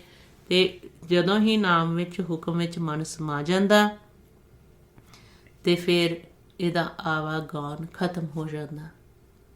ਮਾਰੇ ਕਹਿੰਦੇ ਹਰ ਜਨ ਹਰ ਹਰ ਨਾਮ ਸਮਾਣੈ, ਦੁੱਖ ਜਨਮ ਮਰਨ ਭਵ ਖੰਡਾ ਹੈ। ਨਾਮ 'ਚ ਸੁੱਖ ਆ ਤੇ ਜਿੱਥੇ ਜਨਮ ਮਰਨ ਆ ਉੱਥੇ ਦੁੱਖ ਆ। ਸਭ ਤੋਂ ਵੱਡਾ ਸਾਨੂੰ ਇਹੀ ਦੁੱਖ ਆ ਕਿ ਅਸੀਂ ਜਿਹੜਾ ਵਾਰ-ਵਾਰ ਆ ਜਾਂਦੇ ਆ, ਫਿਰ ਸੰਸਾਰ 'ਚ ਉਹੀ ਖੇਲ ਖੇਲਦੇ ਫਿਰ ਚਲੇ ਜਾਂਦੇ ਆ। ਤੇ ਮਹਾਰਾਜ ਕਹਿੰਦੇ ਜਿਹੜਾ ਦੁੱਖ ਵੱਡਾ ਲੱਗਾ ਹੋਇਆ ਸਾਨੂੰ, ਜਦੋਂ ਅਸੀਂ ਹੁਕਮ ਦੀ ਪਹਿਚਾਨ ਕਰ ਲੈਂਦੇ ਹਾਂ, ਨਾਮ ਦੇ ਵਿੱਚ ਸਮਾ ਜਾਂਦੇ ਹਾਂ, ਹੁਕਮ 'ਚ ਸਮਾ ਜਾਂਦੇ ਹਾਂ, ਫਿਰ ਇਹ ਜਿਹੜਾ ਜਨਮ ਮਰਨ ਸਾਡਾ ਖੰਡਨ ਹੋ ਜਾਂਦਾ। ਇਹ ਜਿਹੜਾ ਦੁੱਖ ਸਾਡਾ ਖੰਡਨ ਹੋ ਜਾਂਦਾ। ਇਸ ਕਰਕੇ ਮਹਾਰਾਜ ਨੇ ਆਪਾਂ ਨੂੰ ਵਾਰ-ਵਾਰ ਗੁਰਬਾਣੀ ਵਿੱਚ ਸਮਝਾਇਆ ਕਿ ਅਸੀਂ ਉਸ ਹੁਕਮ ਦੀ ਪਹਿਚਾਨ ਕਰਨੀ ਹੈ। ਅਤੇ ਪਹਿਚਾਨ ਕਰਕੇ ਫਿਰ ਜੋ ਮਾਲਕ ਨੇ ਸਾਨੂੰ ਸੋਝੀ ਦਿੱਤੀ ਕਿ ਮਾਲਕ ਦੇ ਦਾਇਰੇ ਵਿੱਚ ਕਿਵੇਂ ਰਹਿਣਾ, ਕਿ ਜਿੱਥੇ ਅਸੀਂ ਸੋਚਦੇ ਮਾਲਕ ਨਾਲ ਮਿਲਾਪ ਕਰਨਾ, ਉੱਥੇ ਫਿਰ ਅਸੀਂ ਮਨ ਨੂੰ ਸਮਝਾਉਣ ਵਾਸਤੇ ਇਹ ਬ੍ਰਹਮ ਦਾ ਗਿਆਨ ਨਾਲ ਰੱਖਣਾ ਹੈ। ਇਹ ਨਹੀਂ ਕਿ ਜਦੋਂ ਅਸੀਂ ਫਿਰ ਸੰਸਾਰ 'ਚ ਵਿਚਰਦੇ ਹਾਂ ਫਿਰ ਅਸੀਂ ਉੱਥੇ ਆਪਣੀ ਮੱਤ ਵਰਤੀ ਜਾਂਦੇ ਹਾਂ ਕਿ ਅਸੀਂ ਜੋ ਮਰਜ਼ੀ ਕਰੀ ਜਾਈਏ। ਅਤੇ ਦੂਜੇ ਪਾਸੇ ਫਿਰ ਕਹਿੰਦੇ ਸਾਡੀ ਅਵਸਥਾ ਨਹੀਂ ਵੱਧਦੀ। ਅਤੇ ਜਦੋਂ ਗੁਰਬਾਣੀ ਪੜ੍ਹਦੇ ਮਹਾਰਾਜ ਕਹਿੰਦੇ ਨਾ ਤਾਂ ਤੁਸੀਂ ਹੁਕਮ ਦੀ ਪਹਿਚਾਨ ਕੀਤੀ ਅਤੇ ਨਾ ਹੀ ਜੋ ਗੁਰੂ ਸਾਹਿਬ ਨੇ ਕਿਹਾ ਆ ਕਿ ਇਹ ਚੀਜ਼ਾਂ ਨਹੀਂ ਕਰਨੀਆਂ ਉਹ ਛੱਡੀਆਂ ਨਹੀਂ। ਇਸ ਕਰਕੇ ਮਹਾਰਾਜ ਨੇ ਆਪਾਂ ਨੂੰ ਦੱਸਿਆ ਹੈ ਕਿ ਛੱਡਣਾ ਵੀ ਅਸੀਂ, ਤਿਆਗਣਾ ਵੀ ਆ। ਕੀ ਤਿਆਗਣਾ? ਕਾਮ ਕ੍ਰੋਧ। ਮਹਾਰਾਜ ਕਹਿੰਦੇ ਸਾਰਾ ਕੁਛ ਤਿਆਗ ਕੇ ਇਹ ਧਾਤ ਦਾ ਰਸਤਾ ਛੱਡ ਕੇ ਲਿਵ ਦੇ ਰਸਤੇ 'ਤੇ ਆਉਣਾ। ਅਤੇ ਜਦੋਂ ਅਸੀਂ ਫਿਰ ਨਾਲ ਗੁਰੂ ਸਾਹਿਬ ਦੇ ਹੁਕਮ ਨੂੰ ਮੰਨਾਂਗੇ, ਲਿਵ ਦਾ ਰਸਤਾ ਅਖਤਿਆਰ ਕਰਾਂਗੇ, ਅਤੇ ਫਿਰ ਮਹਾਰਾਜ ਕਹਿੰਦੇ ਇਹ ਸਾਰਾ ਤੁਹਾਡਾ ਭਰਮ ਖਤਮ ਹੋ ਜਾਏਗਾ। ਅਤੇ ਭਰਮ ਉਦੋਂ ਹੀ ਖਤਮ ਹੋਣਾ ਜਦੋਂ ਅਸੀਂ ਜਪੀ ਜਾਵਾਂਗੇ। ਮਹਾਰਾਜ ਕਹਿੰਦੇ ਜਪ ਜਪ ਤੁਧ ਨਿਰੰਕਾਰ ਭਰਮ ਭਉ ਖੋਹ ਹੋਣਾ। ਸਾਡਾ ਡਰ ਭਰਮ ਖਤਮ ਹੋ ਜਾਏਗਾ ਜਦੋਂ ਅਸੀਂ ਵਾਰ-ਵਾਰ ਜਾਪ ਕਰਦੇ ਹਾਂ।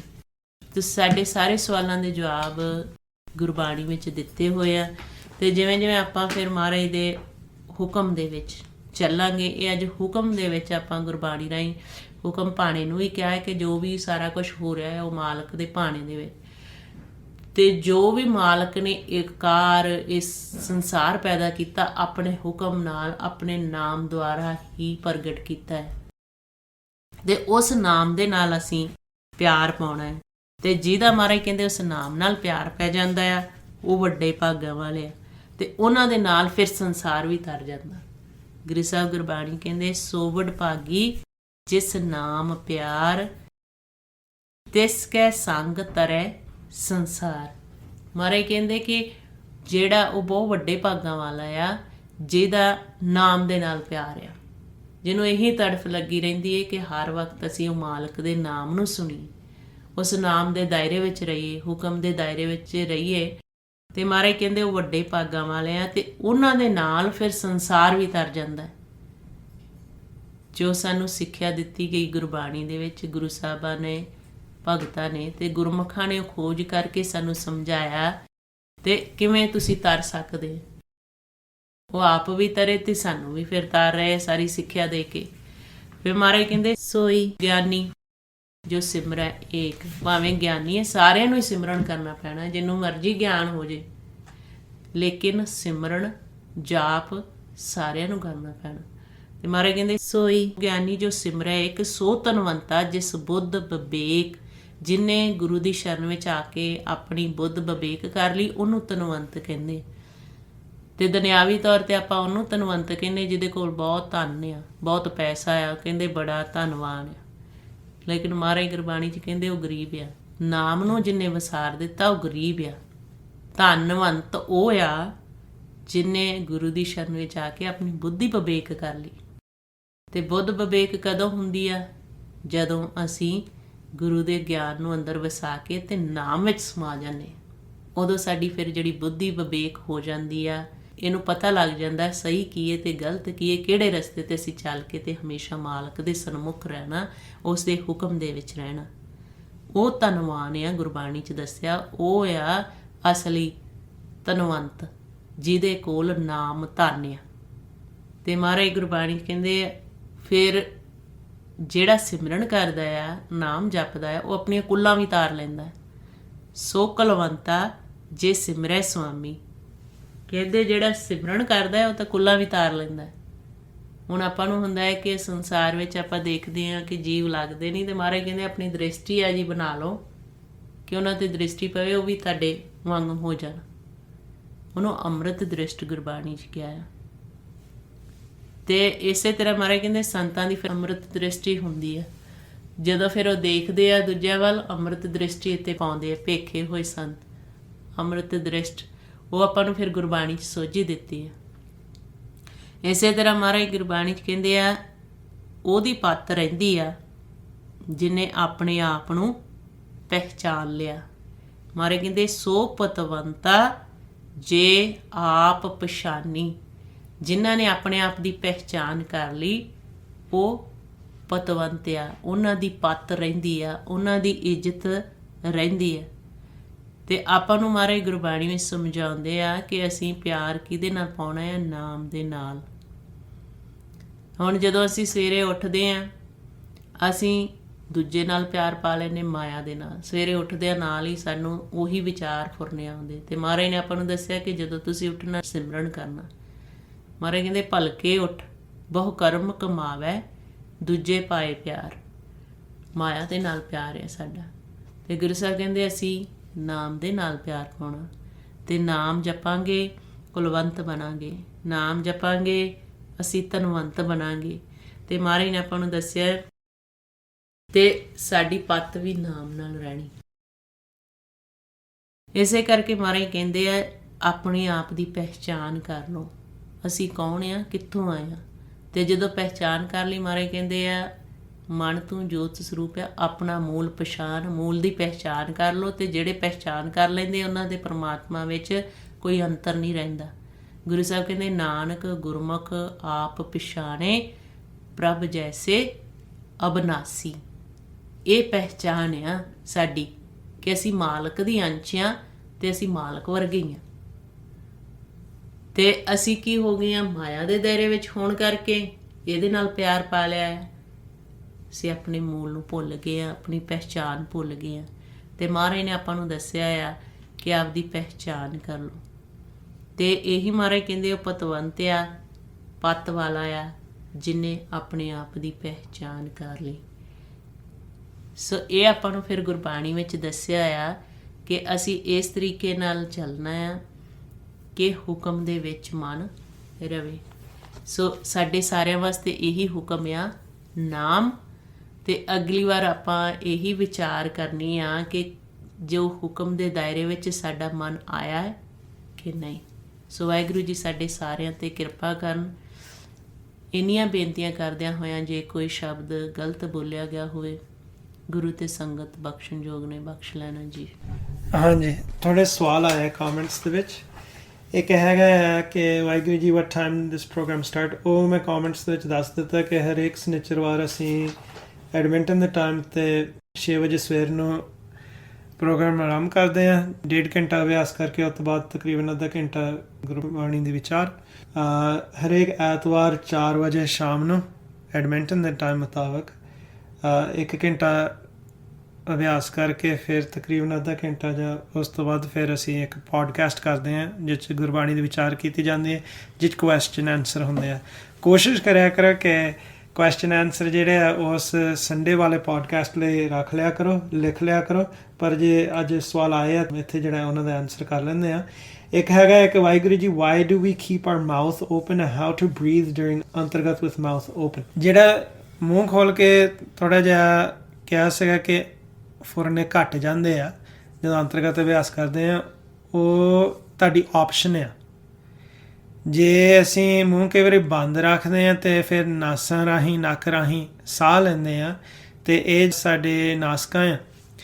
ਇਹਦਾ ਮਹਾਰਾਜ ਨੇ ਇਹਨੂੰ ਕਿਹਾ ਹੋਇਆ ਹੈ ਕਿ ਇਹ ਦੋ ਨਾਸਕਾਂ ਜਿਹੜੀਆਂ ਇਹ ਪਾਉਣ ਦਾ ਵਹਾਅ ਚੱਲ ਰਿਹਾ ਆ, ਇਹ ਇੱਥੇ ਈੜਾ ਪਿੰਗਲਾ ਤੇ ਸੁਖਮਨਾ ਨਾੜੀਆਂ ਦਾ ਜ਼ਿਕਰ ਕੀਤਾ ਹੋਇਆ ਹੈ ਤੇ ਮਹਾਰਾਜ ਨੇ ਪਾਉਣ ਨੂੰ ਬੰਦ ਕਰਕੇ ਕਿਹਾ ਹੋਇਆ ਕਿ ਫੁਰਨੇ ਵੀ ਘਟ ਜਾਣਗੇ, ਜਿਹਨੂੰ ਮੈਂ ਕਹਿੰਦੇ ਆ ਪੌਣੇ ਬੰਦ ਰਹਾਓਗੋ। ਹੁਣ ਇਹ ਹੈ ਬਿਖਰਾ ਪਿੰਡ। ਸਾਡਾ ਮਨ ਜਦੋਂ ਨਾਸਕਾਂ ਰਾਹੀਂ ਅਸੀਂ ਸਾਹ ਲੈਂਦੇ ਹਾਂ, ਸਾਡਾ ਮਨ ਜੇ ਸੱਜੇ ਪਾਸੇ ਚਲੇ ਜਾਂਦਾ ਪਾਉਣ ਦੇ ਵਹਾਅ ਦੇ ਨਾਲ, ਤੇ ਇਹ ਤਮੋਗੁਣੀ ਹੋ ਜਾਂਦਾ। ਜਦੋਂ ਅਸੀਂ ਖੱਬੇ ਪਾਸੇ ਜਾਂਦੇ ਹਾਂ ਤਾਂ ਇਹ ਰਜੋਗੁਣੀ ਹੋ ਜਾਂਦਾ। ਤੁਸੀਂ ਨੋਟਿਸ ਕਰੋਗੇ ਕਿ ਤੁਹਾਡੀ ਜਿਹੜੇ ਨਾਸਕਾਂ ਆ ਇਹ ਪੂਰੀ ਤਰ੍ਹਾਂ ਬੈਲੈਂਸ ਦੇ ਵਿੱਚ ਨਹੀਂ ਹੁੰਦੀਆਂ ਹਮੇਸ਼ਾ। ਸਮਟਾਈਮਸ ਰਾਈਟ ਵਾਲਾ ਪਾਸਾ ਜ਼ਿਆਦਾ ਚੱਲਦਾ ਹੈ, ਸਮਟਾਈਮਸ ਲੈਫਟ। ਇਹਦੇ ਨਾਲ ਜਿਹੜਾ ਮਨ ਆ ਉਹ ਵੀ ਫੁਰਨਿਆਂ ਦੇ ਵਿੱਚ ਸੱਜੇ ਜਾਂ ਖੱਬੇ ਚਲੇ ਜਾਂਦਾ ਹੈ। ਜਦੋਂ ਅਸੀਂ ਇਹਦਾ ਮੂੰਹ ਖੋਲ੍ਹਦੇ ਹਾਂ, ਅਸੀਂ ਸਾਹ ਫਿਰ ਮੂੰਹ ਰਾਹੀਂ ਹੀ ਲੈਣਾ ਆ, just like normal breathing but through the mouth, and a mouth breathing we ਕਹਿ ਦਿੰਦੇ ਇੰਗਲਿਸ਼ ਦੇ ਵਿੱਚ। So you just breathe through your mouth. That helps the mind calm down, so it doesn't go too far to the left, too far to the right, ਜ਼ਿਆਦਾ central ਹੀ ਰਹਿੰਦਾ ਹੈ। ਤੁਸੀਂ notice ਕਰੋਗੇ ਕਈ ਵਾਰੀ ਤੁਸੀਂ ਦੇਖੋਗੇ ਲੋਕੀ ਜਿਹੜੇ ਉਹਨਾਂ ਦਾ ਧਿਆਨ ਬਾਹਰ ਇਸ ਤਰੀਕੇ ਨਾਲ ਚਲੇ ਜਾਂਦਾ, ਜਿਵੇਂ ਕੋਈ ਟੀਵੀ ਦੇਖਦਾ ਹੁੰਦਾ ਜਾਂ ਕੋਈ ਗੱਲ ਬੜੇ ਧਿਆਨ ਨਾਲ ਸੁਣ ਰਿਹਾ ਹੁੰਦਾ ਜਾਂ ਵੇਖ ਰਿਹਾ ਹੁੰਦਾ ਬਾਹਰ, ਤੇ ਉਹ ਵੀ ਪਾਉਣ ਤੋਂ ਵੱਖ ਹੋ ਜਾਂਦਾ ਮਨ। ਤੇ ਤੁਸੀਂ ਨੋਟਿਸ ਕਰੋ ਕਿ ਉਸ ਵੇਲੇ ਉਹਨਾਂ ਦਾ ਮੂੰਹ ਖੁੱਲ੍ਹ ਜਾਂਦਾ ਹੈ।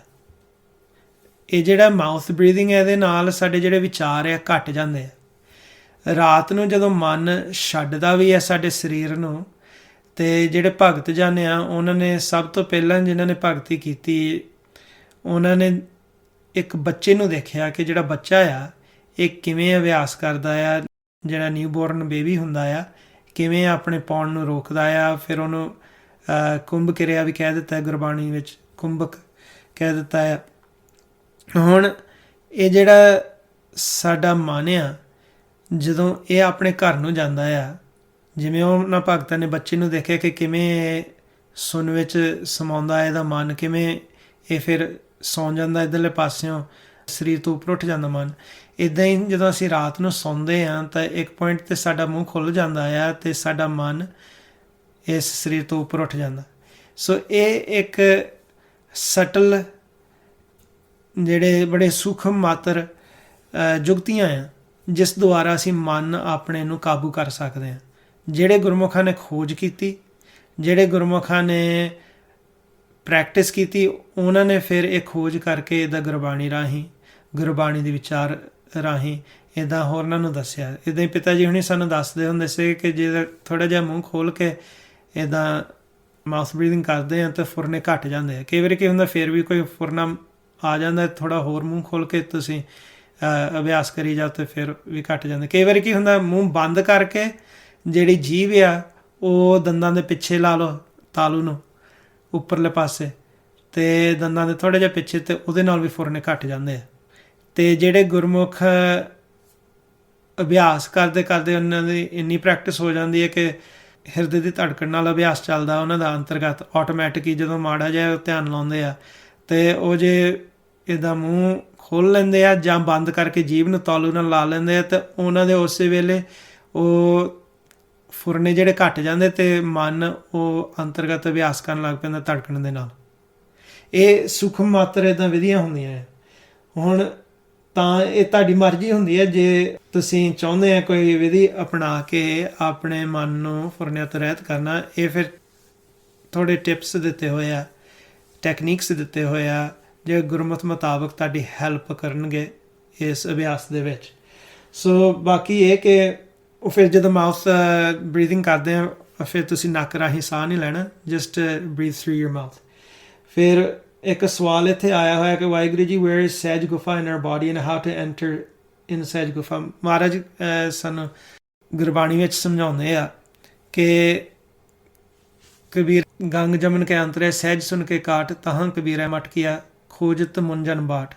ਕਿ ਜਿੱਥੇ ਸਾਡੇ ਈੜਾ ਪਿੰਗਲਾ ਅਤੇ ਸੁਖਮਨਾ, ਇਹਨਾਂ ਨੂੰ ਗੰਗਾ ਜਮਨਾ ਅਤੇ ਸਰਸਵਤੀ ਵੀ ਕਹਿ ਦਿੱਤਾ ਆ, ਜਿੱਥੇ ਇਹਨਾਂ ਦਾ ਮਿਲਾਪ ਹੁੰਦਾ ਆ ਉੱਪਰਲੇ ਪਾਸੇ, ਜਿੱਥੇ ਸਾਡੇ ਇਹ ਨੇਤਰ ਆ ਅਤੇ ਨੱਕ ਆ, ਇਹਨਾਂ ਦੇ ਸੈਂਟਰ ਦੇ ਵਿੱਚ ਮਹਾਰਾਜ ਉੱਥੇ ਕਹਿੰਦੇ ਆ ਕਿ ਸਹਿਜ ਗੁਫਾ ਮੈਂ ਆਸਣ ਬੰਧਿਆ, ਉਹ ਹੈ ਸਹਿਜ ਗੁਫਾ।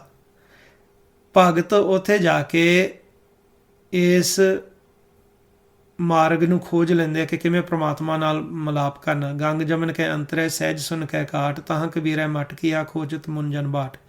ਜਿਹੜੇ ਮੁਨੀ ਜਨ ਆ ਜਿਨ੍ਹਾਂ ਨੇ ਅਭਿਆਸ ਕੀਤਾ, ਉਹ ਸਾਧੂ ਸੰਤਾਂ ਨੇ, ਉਹਨਾਂ ਨੇ ਇੱਥੋਂ ਮਾਰਗ ਲੱਭਿਆ। ਉਹ ਹੈ ਉੱਪਰਲੇ ਪਾਸੇ ਸਾਡੇ ਜਿੱਥੇ ਨੱਕ ਮਿਲਦਾ ਆ ਮਸਤਕ ਦੇ ਨਾਲ, ਸਾਡੇ ਨੇਤਰਾਂ ਦੇ ਵਿਚਕਾਰ।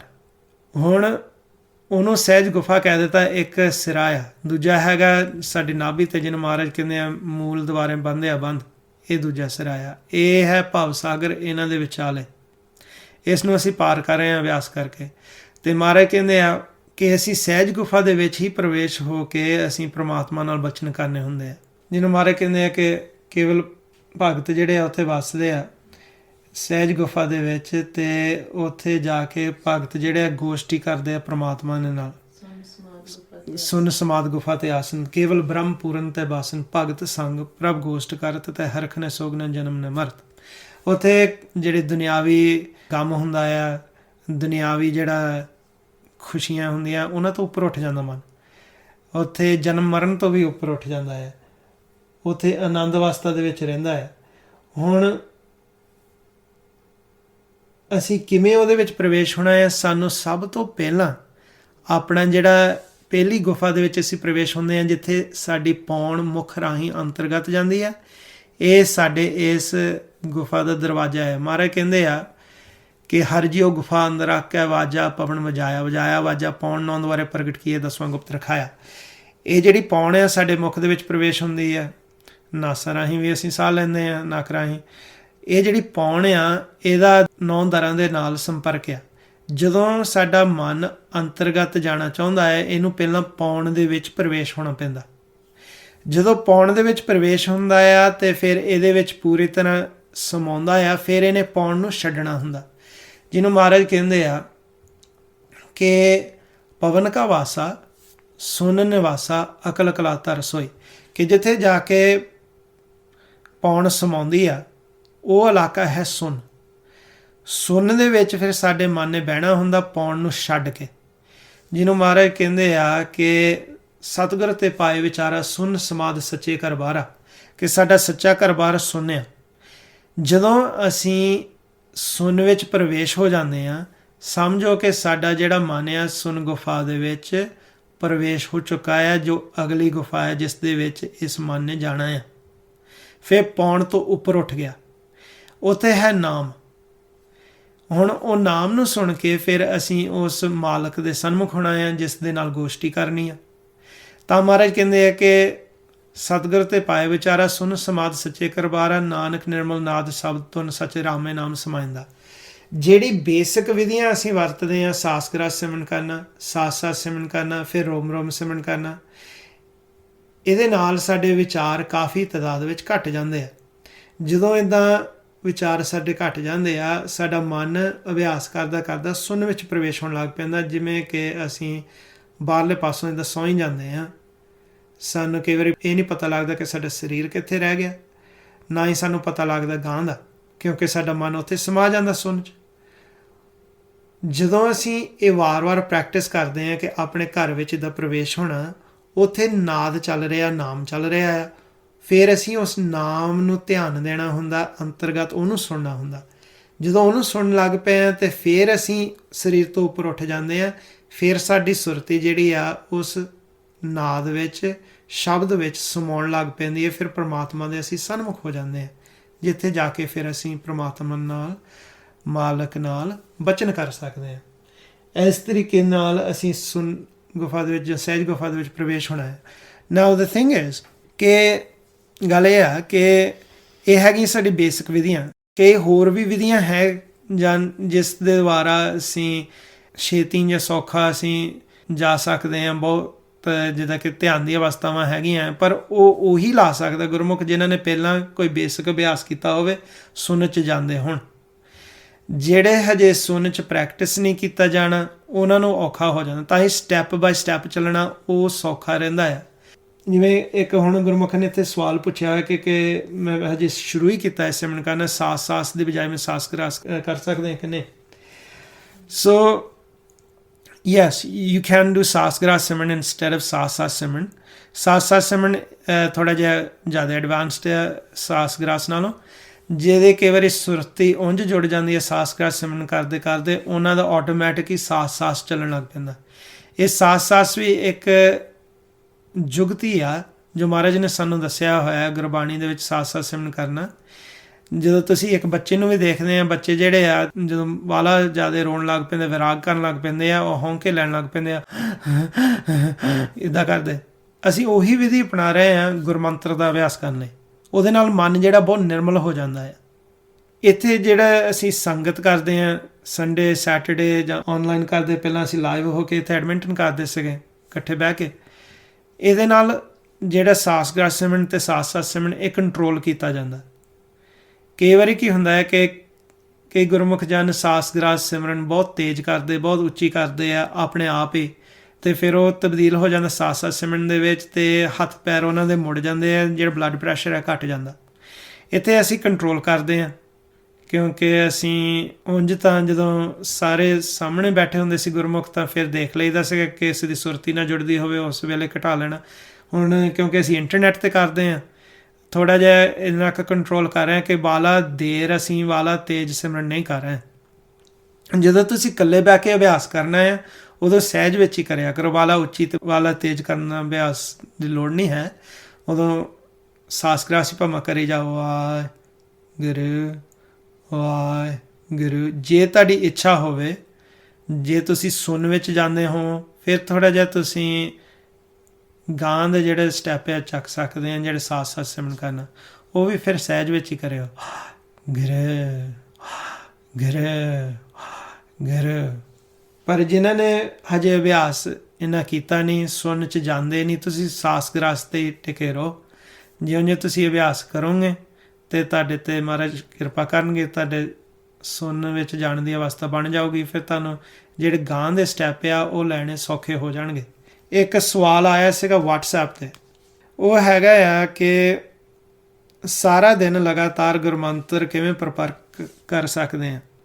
ਕਰਮ ਕਰਦੇ ਵਿੱਚ ਜਦੋਂ ਵਿਸਰ ਜਾਂਦਾ, ਬਾਅਦ 'ਚ ਬੈਠ ਕੇ ਸਿਮਰਨ ਕਰਨ ਵੇਲੇ ਵਿਚਾਰ ਵੱਧ ਜਾਂਦੇ ਅਤੇ ਪਛਤਾਵਾ ਹੁੰਦਾ ਕਿ ਅੱਜ ਫਿਰ ਕਰਮ ਕਰਦੇ ਵਿਸਾਰਤਾ। ਕਿਰਪਾ ਕਰਵਾਏ ਗੁਰੂ ਜੀ, ਕਿਵੇਂ ਗੁਰਮੰਤਰ ਤੋਂ ਸੁਰਤੀ ਟੁੱਟੇ ਹੀ ਨਾ, ਤਾਂ ਜੋ ਮੇਰਾ ਵੀ ਸ਼ਬਦ ਨਾਲ ਪਿਆਰ ਪੈ ਜਾਵੇ। ਓਕੇ, ਸੋ ਇੱਦਾਂ ਆ ਕਿ ਇਹ ਹੈਗੀ ਸਾਡੀ ਦ੍ਰਿੜਤਾ ਅਤੇ ਸਾਡਾ ਕਿੰਨਾ ਪਿਆਰ ਆ, ਉਹ ਇਸ ਤੋਂ ਪਤਾ ਲੱਗਣਾ ਹੈ ਕਿ ਕਿੰਨਾ ਅਸੀਂ ਲਗਾਤਾਰ ਆਪਣਾ ਮਨ ਨੂੰ ਅਭਿਆਸ ਕਰਾ ਸਕਦੇ ਹਾਂ। ਹੁਣ ਜਿਵੇਂ ਉੱਠਣ ਸਾਰ ਸਮਝਿਆ ਜਾਏ ਕਿ ਇਹ ਨਵਾਂ ਦਿਨ ਆ, ਫਰੈਸ਼ ਦਿਨ ਆ, ਪਰਮਾਤਮਾ ਦਾ ਨਾਮ ਲੈਣਾ ਹੈ। ਕਿਉਂਕਿ ਮਹਾਰਾਜ ਨੇ ਸਾਨੂੰ ਸਮਝਾਇਆ ਪਹਿਲਾਂ ਸਾਡਾ ਕਰਮ ਹੀ ਇਹ ਹੋਣਾ ਚਾਹੀਦਾ ਕਿ ਅਸੀਂ ਨਾਮ ਨਾਲ ਜੁੜੀਏ। ਜਿਹਨੂੰ ਮਹਾਰਾਜ ਕਹਿੰਦੇ ਗੁਰ ਸਤਿਗੁਰ ਕਾ ਜੋ ਸਿੱਖ ਅਖਾਏ ਸੋ ਭਲ ਕੇ ਉਠ ਹਰ ਨਾਮ ਤੇ ਆਵੇ। ਸਭ ਤੋਂ ਪਹਿਲਾਂ ਹੀ ਨਾਮ ਜਪਣਾ ਹੈ। ਕਈ ਕਹਿ ਦਿੰਦੇ ਕਿ ਅਸੀਂ ਪਹਿਲਾਂ ਇਸ਼ਨਾਨ ਕਰੀਏ ਜਾਂ ਇੱਦਾਂ, ਮਹਾਰਾਜ ਕਹਿੰਦੇ ਉੱਠਣ ਸਾਰ ਪਹਿਲਾਂ ਨਾਮ ਹੀ ਜਪੋ, ਨਾਮ ਨਾਲ ਜੁੜੋ। ਜਦੋਂ ਅਸੀਂ ਉੱਠਣ ਸਾਰ ਦਾ ਅਭਿਆਸ ਕਰਦੇ ਹਾਂ, ਫਿਰ ਅਸੀਂ ਦੇਖਣਾ ਹੈ ਕਿ ਕਿੰਨਾ ਚਿਰ ਲਗਾਤਾਰ ਅਸੀਂ ਇਸ ਨੂੰ ਜਾਰੀ ਰੱਖ ਸਕਦੇ ਹਾਂ। ਫਿਰ ਉੱਠ ਕੇ ਇਸ਼ਨਾਨ ਵੀ ਆਪਣਾ ਕਰਨਾ ਆ, ਆਪਣਾ ਨਿਤਨੇਮ ਵੀ ਕਰਨਾ ਆ, ਫਿਰ ਕਰਮ ਨਾਲ ਵੀ ਜੁੜਨਾ ਆ। ਅਸੀਂ ਆਪਣੇ ਆਪ ਨੂੰ ਵੇਖਣਾ ਹੈ ਕਿ ਕਿੰਨਾ ਅਸੀਂ ਅਭਿਆਸ ਅਸੀਂ ਪ੍ਰਪੱਕ ਕਰ ਸਕਦੇ ਹਾਂ। ਆਪਣੇ ਮਨ 'ਚ ਇੰਨਾ ਦ੍ਰਿੜ ਕਰ ਲਈਏ ਕਿ ਅਸੀਂ ਅਭਿਆਸ ਕਰਨਾ ਹੀ ਕਰਨਾ ਆ, ਸਵਾਸ ਵੱਧ ਤੋਂ ਵੱਧ ਜਮ੍ਹਾਂ ਕਰਨੇ ਹੀ ਕਰਨੇ ਆ। ਫਿਰ ਭਾਵੇਂ ਕਰਮ ਵੀ ਕਰਦੇ ਹੋਈਏ ਅਤੇ ਸਾਡੇ ਮਨ 'ਚ ਇਹੀ ਆਈ ਜਾਵੇ ਕਿ ਮੈਂ ਨਾਲ ਅਭਿਆਸ ਕਰਨਾ। ਇਹਦੇ ਲਈ ਸੌਖਾ ਇਹ ਹੋ ਜਾਂਦਾ ਆ ਕਿ ਜੇਕਰ ਅਸੀਂ ਸਾਸਗਰਾਸ ਸਿਮਰਨ ਕਰਦੇ ਹਾਂ, ਸਾਸ ਸਿਮਰਨ ਕਰਨ ਵਾਲੇ ਪਾਸੇ ਤੁਰ ਪਏ ਹਾਂ, ਜਾਂ ਅਸੀਂ ਰੋਮ ਰੋਮ ਸਿਮਰਨ ਕਰਦੇ ਜੋ ਆਪਣੀ ਪਲਸ ਦੇ ਨਾਲ ਜਾਂ ਹਿਰਦੇ ਦੀ ਧੜਕਣ ਨਾਲ ਆਰੰਭ ਕੀਤਾ ਜਾਂਦਾ ਹੈ। ਜਿੰਨਾ ਚਿਰ ਤੱਕ ਅਸੀਂ ਇਸ ਸਰੀਰ ਵਿੱਚ ਰਹਿਣਾ, ਸਾਡੇ ਸਵਾਸ ਚੱਲਣਗੇ, ਨਬਜ ਹਿਰਦੇ ਦੀ ਧੜਕਣ ਉਹ ਸਾਨੂੰ ਸੁਣਾਈ ਦੇਗੀ। ਅਤੇ ਜੇਕਰ ਅਸੀਂ ਆਪਣਾ ਅਭਿਆਸ ਗੁਰਮੰਤਰ ਦਾ ਸਵਾਸਾਂ ਨਾਲ ਜੋੜ ਲਿਆ, ਹਿਰਦੇ ਦੀ ਧੜਕਣ ਨਾਲ ਜੋੜ ਲਿਆ, ਪਲਸ ਦੇ ਨਾਲ ਸਾਨੂੰ ਪਤਾ ਲੱਗ ਜਾਂਦਾ ਹੈ ਕਿ ਅਭਿਆਸ ਚੱਲ ਰਿਹਾ ਹੈ। ਗੁਰਮੰਤਰ ਉਂਝ ਹੀ ਚੱਲਣ ਲੱਗ ਪੈਂਦਾ ਜਦੋਂ ਪਲਸ ਨੂੰ ਅਸੀਂ ਮਹਿਸੂਸ ਕਰਦੇ ਹਾਂ। ਫਿਰ ਸੌਖਾ ਹੋ ਜਾਂਦਾ, ਕਿਉਂਕਿ ਜਦੋਂ ਤੁਸੀਂ ਮਾੜਾ ਜਿਹਾ ਮਾਮੂਲੀ ਧਿਆਨ ਦਿਓਗੇ ਆਪਣੇ ਸਵਾਸਾਂ ਵੱਲ, ਭਾਵੇਂ ਤੁਸੀਂ ਕੰਮ ਕਰਦੇ ਹੋ, ਫਿਰ ਤੁਹਾਡਾ ਗੁਰਮੰਤਰ ਦਾ ਅਭਿਆਸ ਮੱਲੋ ਮੱਲੀ ਚੱਲੂਗਾ, ਕਿਉਂਕਿ ਤੁਸੀਂ ਆਲਰੇਡੀ ਸਵਾਸਾਂ ਨਾਲ ਪ੍ਰੈਕਟਿਸ ਕਰਦੇ ਆ। ਜੇ ਹਿਰਦੇ ਦੀ ਧੜਕਣ ਨਾਲ ਤੁਸੀਂ ਆਪਣੀ ਸੁਰਤੀ ਜੋੜ ਲਓ ਤੇ ਫਿਰ ਹਿਰਦੇ ਦੀ ਧੜਕਣ ਨਾਲ ਜੇ ਤੁਸੀਂ ਅਭਿਆਸ ਕੀਤਾ ਹੋਇਆ ਫਿਰ ਮੱਲੋ ਮੱਲੀ ਤੁਸੀਂ ਗੁਰਮੰਤਰ ਦਾ ਜਾਪ ਸ਼ੁਰੂ ਕਰ ਲੈਣਾ। ਤਾਂ ਇਹ ਜੁਗਤੀਆਂ ਦਾ ਇਸਤੇਮਾਲ ਅਸੀਂ ਕਰਦੇ ਹਾਂ ਕਿ ਇਹਨਾਂ ਦੇ ਰਾਹੀਂ ਸਾਡੇ ਅੰਦਰ ਵਸ ਜਾਏ ਗੁਰਮੰਤਰ ਤੇ ਵਾਰ-ਵਾਰ ਚੇਤੇ ਹੀ ਆ ਜਾਵੇ। ਗੁਰਮੰਤਰ ਨੂੰ ਵੀ ਅੰਦਰ ਵਸਾਉਣਾ ਆ, ਜੋ ਨਾਮ ਆ ਨਾਦ ਆ ਅੰਤਰਗਤ ਚੱਲ ਰਿਹਾ ਉਹਨੂੰ ਵੀ ਮਨ ਵਿੱਚ ਵਸਾਉਣਾ ਆ, ਫਿਰ ਸੱਚ ਪ੍ਰਮਾਤਮਾ ਜੋ ਪ੍ਰਕਾਸ਼ ਰੂਪ ਆ ਉਹਨਾਂ ਨੂੰ ਵੀ ਅਸੀਂ ਆਪਣੇ ਮਨ ਵਿੱਚ ਵਸਾਉਣਾ ਆ। ਵਸਿਆ ਜਾਂਦਾ ਜੁਗਤੀ ਦੁਆਰਾ। ਉਂਝ ਆਪਣੀ ਮੱਤ ਮੁਤਾਬਕ ਜੇ ਅਸੀਂ ਅਭਿਆਸ ਕਰਾਂਗੇ ਔਖਾ ਹੋ ਜਾਂਦਾ ਆ, ਮੁਸ਼ਕਲ ਹੋ ਜਾਂਦਾ ਆ। ਤੇ ਜੇਕਰ ਅਸੀਂ ਆਪਣੀ ਮੱਤ ਦੁਆਰਾ ਇੱਥੇ ਵਿਚਰਦੇ ਹਾਂ ਤੇ ਸਾਡੇ ਸੰਸਾਰ ਵਿੱਚ ਜਿੱਥੇ ਅਸੀਂ ਮਾਇਆ ਦੇ ਦੇਸ਼ ਦੇ ਵਿੱਚ ਆਉਂਦੇ ਹਾਂ ਅਸੀਂ ਮਾਇਆ ਦੀਆਂ ਗੱਲਾਂ ਆਪਣੇ ਮਨ 'ਚ ਵਸਾ ਲੈਂਦੇ ਹਾਂ। ਤਾਂ ਹੀ ਸਾਡੇ ਮਨ 'ਚ ਜਿਹੜੀ ਚੀਜ਼ ਵਸ ਜਾਂਦੀ ਆ, ਵਸਣ ਦਾ ਮਤਲਬ ਹੁੰਦਾ ਹੈ ਕਿ ਉਹ ਵਾਰ-ਵਾਰ ਸਾਡੇ ਮਨ 'ਚ ਮੱਲੋ ਮੱਲੀ ਆਵੇ। ਅਸੀਂ ਇੱਥੇ ਮਨ 'ਚ ਕੀ ਵਸਾ ਲਿਆ? ਨਿੰਦਿਆ ਚੁਗਲੀ ਦੁਬਿਧਾ। ਅਸੀਂ ਵਸਾ ਲਿਆ ਕਿ ਕਿਸੇ ਨੇ ਮੈਨੂੰ ਆਹ ਫਲਾਣੇ ਸਮੇਂ ਆਹ ਗੱਲ ਕਹੀ ਸੀਗੀ, ਕਿਸੇ ਨੇ ਮੈਨੂੰ ਇੱਦਾਂ ਚੋਟ ਮਾਰੀ ਸੀਗੀ, ਕਿਸੇ ਨੇ ਮੈਨੂੰ ਸ਼ਬਦ ਦੀ ਚੋਟ ਮਾਰੀ ਸੀ, ਕਿਸੇ ਨੇ ਮੇਰਾ ਕੰਮ ਖਰਾਬ ਕੀਤਾ ਸੀਗਾ, ਜਾਂ ਕਿਸੇ ਨਾਲ ਅਸੀਂ ਇੰਝ ਫਿਰ ਦੁਬਿਧਾ ਪਾਲ ਲਏ, ਜਾਂ ਸਾਨੂੰ ਕਿਸੇ ਨਾਲ ਜੈਲਸੀ ਆ ਅਸੀਂ ਉਹ ਆਪਣੇ ਮਨ 'ਚ ਵਸਾ ਲਏ। ਇੱਦਾਂ ਦੀਆਂ ਚੀਜ਼ਾਂ ਅਸੀਂ ਇੱਥੇ ਵਸਾਈ ਬੈਠੇ ਹਾਂ ਮਾਇਆ ਦੇ ਵਿੱਚ। ਫਿਰ ਕਹਿੰਦੇ ਮਨ ਨੂੰ ਸ਼ਾਂਤੀ ਨਹੀਂ ਆਉਂਦੀ। ਕਿਵੇਂ ਆਊਗੀ? ਤਾਂ ਮਹਾਰਾਜ ਨੇ ਸਾਨੂੰ ਕਿਹਾ ਹੋਇਆ ਕਿ ਤੁਸੀਂ ਅਭਿਆਸ ਕਰੋ। ਮਹਾਰਾਜ ਕਹਿੰਦੇ ਸਭੇ ਗੱਲਾਂ ਵਿਸਰਨ ਇੱਕੋ ਵਿਸਰਨ ਜਾਓ, ਕਿ ਸਾਰਾ ਕੁਝ ਭੁੱਲ ਜਾਓ। ਸੰਸਾਰ ਦਾ ਇੱਕ ਹੀ ਜਿਹੜਾ ਪ੍ਰਮਾਤਮਾ ਆ ਉਹਨਾਂ ਦਾ ਨਾਮ ਆ ਉਹ ਨਾ ਭੁੱਲੇ। ਜੇ ਅਸੀਂ ਇਹਨਾਂ ਚੀਜ਼ਾਂ ਨੂੰ ਜਿਨ੍ਹਾਂ ਨੇ ਸਾਨੂੰ ਦੁੱਖ ਦਿੱਤਾ ਹੋਇਆ ਮਾਇਆ ਦੇ ਦੇਸ਼ ਵਿੱਚ ਦੁਬਿਧਾ, ਈਰਖਾ, ਨਿੰਦਿਆ, ਚੁਗਲੀ, ਜੇ ਇਹਨਾਂ ਭਾਵਨਾਵਾਂ ਨੂੰ ਅਸੀਂ ਰਿਪਲੇਸ ਕਰ ਲਾਂਗੇ ਗੁਰਮੰਤਰ ਦਾ ਅਭਿਆਸ ਕਰਕੇ, ਸਾਸਕਾ ਸਿਮਰਨ ਕਰਕੇ, ਰੋਮ ਰੋਮ ਸਿਮਰਨ ਕਰਕੇ, ਸਾਸ ਸਾਸ ਸਿਮਰਨ ਕਰਕੇ, ਫਿਰ ਉਹ ਸਾਡੇ ਮਨ 'ਚ ਪ੍ਰਮਾਤਮਾ ਦਾ ਨਾਮ ਗੁਰਮੰਤਰ ਪ੍ਰਮਾਤਮਾ ਆਪ ਵਸਣ ਲੱਗ ਪੈਂਦਾ। ਤੇ ਜਿਹੜਾ ਅਭਿਆਸ ਜਦੋਂ ਕਰਮ ਕਰਦੇ ਇੱਦਾਂ ਅਸੀਂ ਭੁੱਲ ਜਾਂਦੇ ਹਾਂ, ਇਹ ਫਿਰ ਸਾਨੂੰ ਵਾਰ-ਵਾਰ ਚੇਤੇ ਆਉਣ ਲੱਗ ਪਊਗਾ ਕਿ ਉੱਥੇ ਵੀ ਅਭਿਆਸ ਕਰਨਾ। ਤੁਸੀਂ ਆਪਣੇ ਜੀਵਨ ਦੇ ਵਿੱਚ ਦੇਖ ਲਿਆ ਕਰੋ ਕਿ ਅਸੀਂ ਰੋਜ਼ਾਨਾ ਸਾਡੀ ਰੂਟੀਨ ਕੀ ਆ, ਕਿੱਥੇ ਜਾ ਕੇ ਮੇਰਾ ਮਨ ਪਰਮਾਤਮਾ ਨੂੰ ਭੁੱਲ ਜਾਂਦਾ, ਕਿੱਥੇ ਜਾ ਕੇ ਮੇਰੇ ਫੁਰਨੇ ਵੱਧ ਜਾਂਦੇ ਆ। ਜੇ ਤੁਹਾਨੂੰ ਪਤਾ ਹੈ ਕਿ ਮੈਂ ਫਰਜ਼ ਕੀਤਾ ਰੋਟੀ ਖਾਂਦਾ ਹਾਂ, ਰੋਟੀ ਖਾਂਦਾ ਅਤੇ ਮੈਂ ਉਸ ਵੇਲੇ ਭੁੱਲ ਜਾਂਦਾ, ਮੇਰਾ ਬਿਲਕੁਲ ਇੱਧਰ ਸਵਾਦ ਦੇ ਵਿੱਚ ਧਿਆਨ ਹੁੰਦਾ ਹੈ ਅਤੇ ਮੈਂ ਪਰਮਾਤਮਾ ਨੂੰ ਭੁੱਲ ਜਾਂਦਾ ਹੈ, ਅਤੇ ਫਿਰ ਪ੍ਰਸ਼ਾਦਾ ਛਕਦੇ ਹੋਏ ਅੰਤਰਗਤ ਅਭਿਆਸ ਕਰਨ ਲੱਗ ਪਓ। ਆਪ ਅਸੀਂ ਸਪੋਟ ਕਰਨਾ ਹੈ ਕਿ ਕਿੱਥੇ ਜਾ ਕੇ ਅਸੀਂ ਭੁੱਲਦੇ ਹਾਂ। ਜੇ ਕਰਮ ਕਰਦੇ ਭੁੱਲਦੇ ਹਾਂ ਫਿਰ ਸਾਨੂੰ ਆਪ ਇਹ ਮਨ 'ਚ ਵਾਰ-ਵਾਰ ਆਪਣੇ ਮਨ ਨੂੰ ਚੇਤੇ ਕਰਾਉਣਾ ਪੈਂਦਾ। ਇਹ ਨਹੀਂ ਕਿ ਇਹ ਸਾਰਾ ਸੌਖਾ ਬਹੁਤ ਹੈ ਕਿ ਬਸ ਕਿ ਆ ਲਓ ਜੁਗਤੀ ਅਤੇ ਤੁਹਾਨੂੰ ਮਿਹਨਤ ਕਰਨ ਦੀ ਲੋੜ ਨਹੀਂ, ਮਾੜਾ ਜਿਹਾ ਇੱਦਾਂ ਕਰ ਲਓ ਤਾਂ ਹੋ ਗਿਆ। ਨਹੀਂ, ਇਹਦੇ ਪਿੱਛੇ ਮਿਹਨਤ ਹੁੰਦੀ ਆ, ਮਿਹਨਤ ਕਰਨ ਦੀ ਲੋੜ ਆ। ਉਂਝ ਮਹਾਰਾਜ ਨੇ ਕਿਹਾ ਹੋਇਆ ਜੇ ਸਾਧੂਆਂ ਦੀ ਸੰਗਤ ਮਿਲ ਜਾਏ ਫਿਰ ਤਾਂ ਵਾਲੀ ਘਾਲਣਾ ਕਰਨ ਦੀ ਲੋੜ ਨਹੀਂ ਪੈਂਦੀ। ਤਾਂ ਹੀ ਸਾਧ ਸੰਗਤ ਦੀ ਮਹਾਰਾਜ ਨੇ ਮਹਿਮਾ ਕੀਤੀ ਹੋਈ ਹੈ। ਸਾਧ ਕੇ ਸੰਗ ਨਹੀਂ ਕਛਕਾਲ ਦਰਸ਼ਨ ਭੇਟਤ ਹੋਤ ਨਿਹਾਲ। ਤਾਂ ਹੀ ਸੰਗਤ ਜੇ ਕਰੀ ਜਾਵਾਂਗੇ ਉਹ ਪਿਆਰ ਜਿਹੜਾ ਆ ਸਾਡੇ ਅੰਦਰ ਵੱਧਦਾ ਆ। ਸਾਧ ਸੰਗਤ ਤੋਂ ਬਿਨਾਂ ਜਿਹੜੇ ਪਿਆਰ ਆ ਉਹ ਪ੍ਰਗਟ ਨਹੀਂ ਹੁੰਦਾ। ਇੱਕ ਵਾਰੀ ਪਿਆਰ ਸਾਡੇ ਅੰਦਰ ਆ ਜਾਏ ਨਾ ਫਿਰ ਕਿਤੇ ਨਹੀਂ ਮਨ ਭੁੱਲ ਸਕਦਾ। ਪਰ ਉਹ ਪਿਆਰ ਹਾਸਲ ਕਰਨਾ ਇੰਨਾ ਸੌਖਾ ਨਹੀਂ ਹੈਗਾ। ਉਸ ਪਿਆਰ ਲਈ ਮਿਹਨਤ ਕਰਨੀ ਪੈਂਦੀ ਆ। ਅਨਲੈਸ ਅਸੀਂ ਹਰ ਵਕਤ ਹੀ ਸੰਗਤ 'ਚ ਰਹਿੰਦੇ ਆ, ਪਰ ਉਹ ਬੜਾ ਮੁਸ਼ਕਿਲ ਇੱਦਾਂ ਦਾ ਇਨਵਾਇਰਮੈਂਟ ਮਿਲਦੀ ਆ। ਤਾਂ ਅਸੀਂ ਜਿੰਨਾ ਵੱਧ ਤੋਂ ਵੱਧ ਸੰਗਤ ਕਰਾਂਗੇ, ਵੱਧ ਤੋਂ ਵੱਧ ਨਾਲ ਨਾਲ ਆਪਣਾ ਅਭਿਆਸ ਕਰਾਂਗੇ ਅਤੇ ਗੁਰਬਾਣੀ ਦੇ ਵਿਚਾਰ ਕਰਾਂਗੇ, ਇਹ ਸੌਖਾ ਹੋ ਜਾਂਦਾ। ਐਂਡ ਇੱਥੇ ਇੱਕ ਸਵਾਲ ਹੋ ਰਿਹਾ, I am only able to go into sun once a week, how can I increase it for daily? ਜਿੰਨਾ ਜ਼ਿਆਦਾ ਅਸੀਂ ਅਭਿਆਸ ਕਰਾਂਗੇ, ਇੱਕ ਹੈ ਕਿ ਆਪਣੀ ਜਿਹੜੀ ਨੀਂਦ ਆ ਉਹ 6 ਘੰਟੇ ਹਰੇਕ ਨੂੰ ਘੱਟ ਤੋਂ ਘੱਟ ਸੌਣਾ ਚਾਹੀਦਾ ਹੈ। ਜੇ ਅਸੀਂ ਨੀਂਦ ਨਹੀਂ ਪੂਰੀ ਲੈਂਦੇ ਤਾਂ ਵੀ ਫਿਰ ਸਾਡੇ ਜਿਹੜੇ ਸੁਪਨੇ ਆ, ਭਾਵੇਂ ਅਸੀਂ ਅਭਿਆਸ ਕਰਕੇ ਜਾਂਦੇ ਹਾਂ ਸੁਣ ਵਿੱਚ, ਉਹ ਸੁਪਨੇ ਵੀ ਇਨਕਰੀਜ਼ ਹੋਣਗੇ, ਫੁਰਨ ਵੀ ਸਾਡੇ ਵੱਧ ਜਾਂਦੇ ਆ। ਇੱਕ ਤਾਂ ਹੈ ਕਿ ਤੁਸੀਂ ਨੋਟ ਕਰੋ ਕਿ ਸੌਂਦੇ ਕਿੰਨਾ ਆ 6 ਘੰਟੇ ਤੋਂ ਘੱਟ ਤਾਂ ਸੌਣਾ ਚਾਹੀਦਾ ਹਰੇਕ ਨੂੰ। ਬਾਕੀ ਇਹ ਜੇ ਅਸੀਂ ਇੱਕ ਵਾਰੀ ਦਾ ਸੁਣ 'ਚ ਜਾਂਦੇ ਹਾਂ ਤੇ ਫਿਰ ਕੀ ਹੁੰਦਾ ਆ ਕਿ ਸੁਣ ਵਿੱਚ ਇੱਕ ਵਾਰੀ ਗਏ ਤੇ ਸਾਡੇ ਜਿਹੜਾ ਅਭਿਆਸ ਜਦੋਂ ਨਾਲ ਅਸੀਂ ਪ੍ਰਪੱਕ ਕਰੀ ਜਾਵਾਂਗੇ, ਜਦੋਂ ਅਭਿਆਸ ਕਰਦੇ ਆਪਣੀ ਬਾਡੀ ਨੂੰ ਰਿਲੈਕਸ ਕਰ ਲੈਣਾ ਤੇ ਤੁਹਾਡੇ ਜਿਹੜਾ ਜਿੰਨੀ ਮਿਹਨਤ ਕਰੋਗੇ ਗੁਰਮੰਤਰ ਨਾਲ ਜੁੜ ਕੇ ਉਨਾ ਜ਼ਿਆਦਾ ਤੁਸੀਂ ਸੁਣ 'ਚ ਜਾਣ ਲੱਗ ਪੈਣਾ। So if you're only able to go into sun once a week, just do more abhyas so that you can try to go more than once a week. So ਇਹਦੇ ਨਾਲ ਹੈਲਪ ਹੁੰਦੀ ਆ ਕਿ ਜੇਕਰ ਅਸੀਂ ਥੋੜ੍ਹਾ ਬਾਲਾ ਕੋਸ਼ਿਸ਼ ਹੀ ਕਰਦੇ ਰਹਿੰਦੇ ਹਾਂ, ਭਾਵੇਂ ਤੁਰਦੇ ਫਿਰਦੇ ਹਾਂ, ਕਿ ਆਪਣੇ ਮਨ ਨੂੰ ਯਾਦ ਕਰਾਈ ਜਾਣਾ ਕਿ ਅਭਿਆਸ ਕਰੀ ਜਾਈਏ। ਫਿਰ ਹਮੇਸ਼ਾ ਹੀ ਕੋਸ਼ਿਸ਼ ਇਹ ਕਰਨੀ ਹੈ ਕਿ ਬਹਿ ਕੇ ਰੋਜ਼ਾਨਾ ਟਾਈਮ ਕੱਢ ਕੇ ਵੀ ਅਭਿਆਸ ਕਰਨਾ। ਤੋ ਤਾਂ ਮਹਾਰਾਜ ਨੇ ਸਾਨੂੰ ਗੁਰਬਾਣੀ 'ਚ ਦੱਸਿਆ ਹੈ। ਅੱਜ ਇੰਨੀਆਂ ਹੀ ਬੇਨਤੀਆਂ ਸਨ, ਜੇ ਬੋਲਦਿਆਂ ਹੋਏ ਕਿ ਅੱਖਰ ਵਾਧਾ ਘਾਟਾ ਭੁੱਲ ਚੁੱਕ ਹੋ ਗਿਆ ਹੋਵੇ, ਅਣਜਾਣ ਸਮਝ ਕੇ ਮਾਫ ਕਰਨਾ ਜੀ। ਵਾਹਿਗੁਰੂ ਜੀ ਕਾ ਖਾਲਸਾ, ਵਾਹਿਗੁਰੂ ਜੀ ਕੀ ਫਤਿਹ।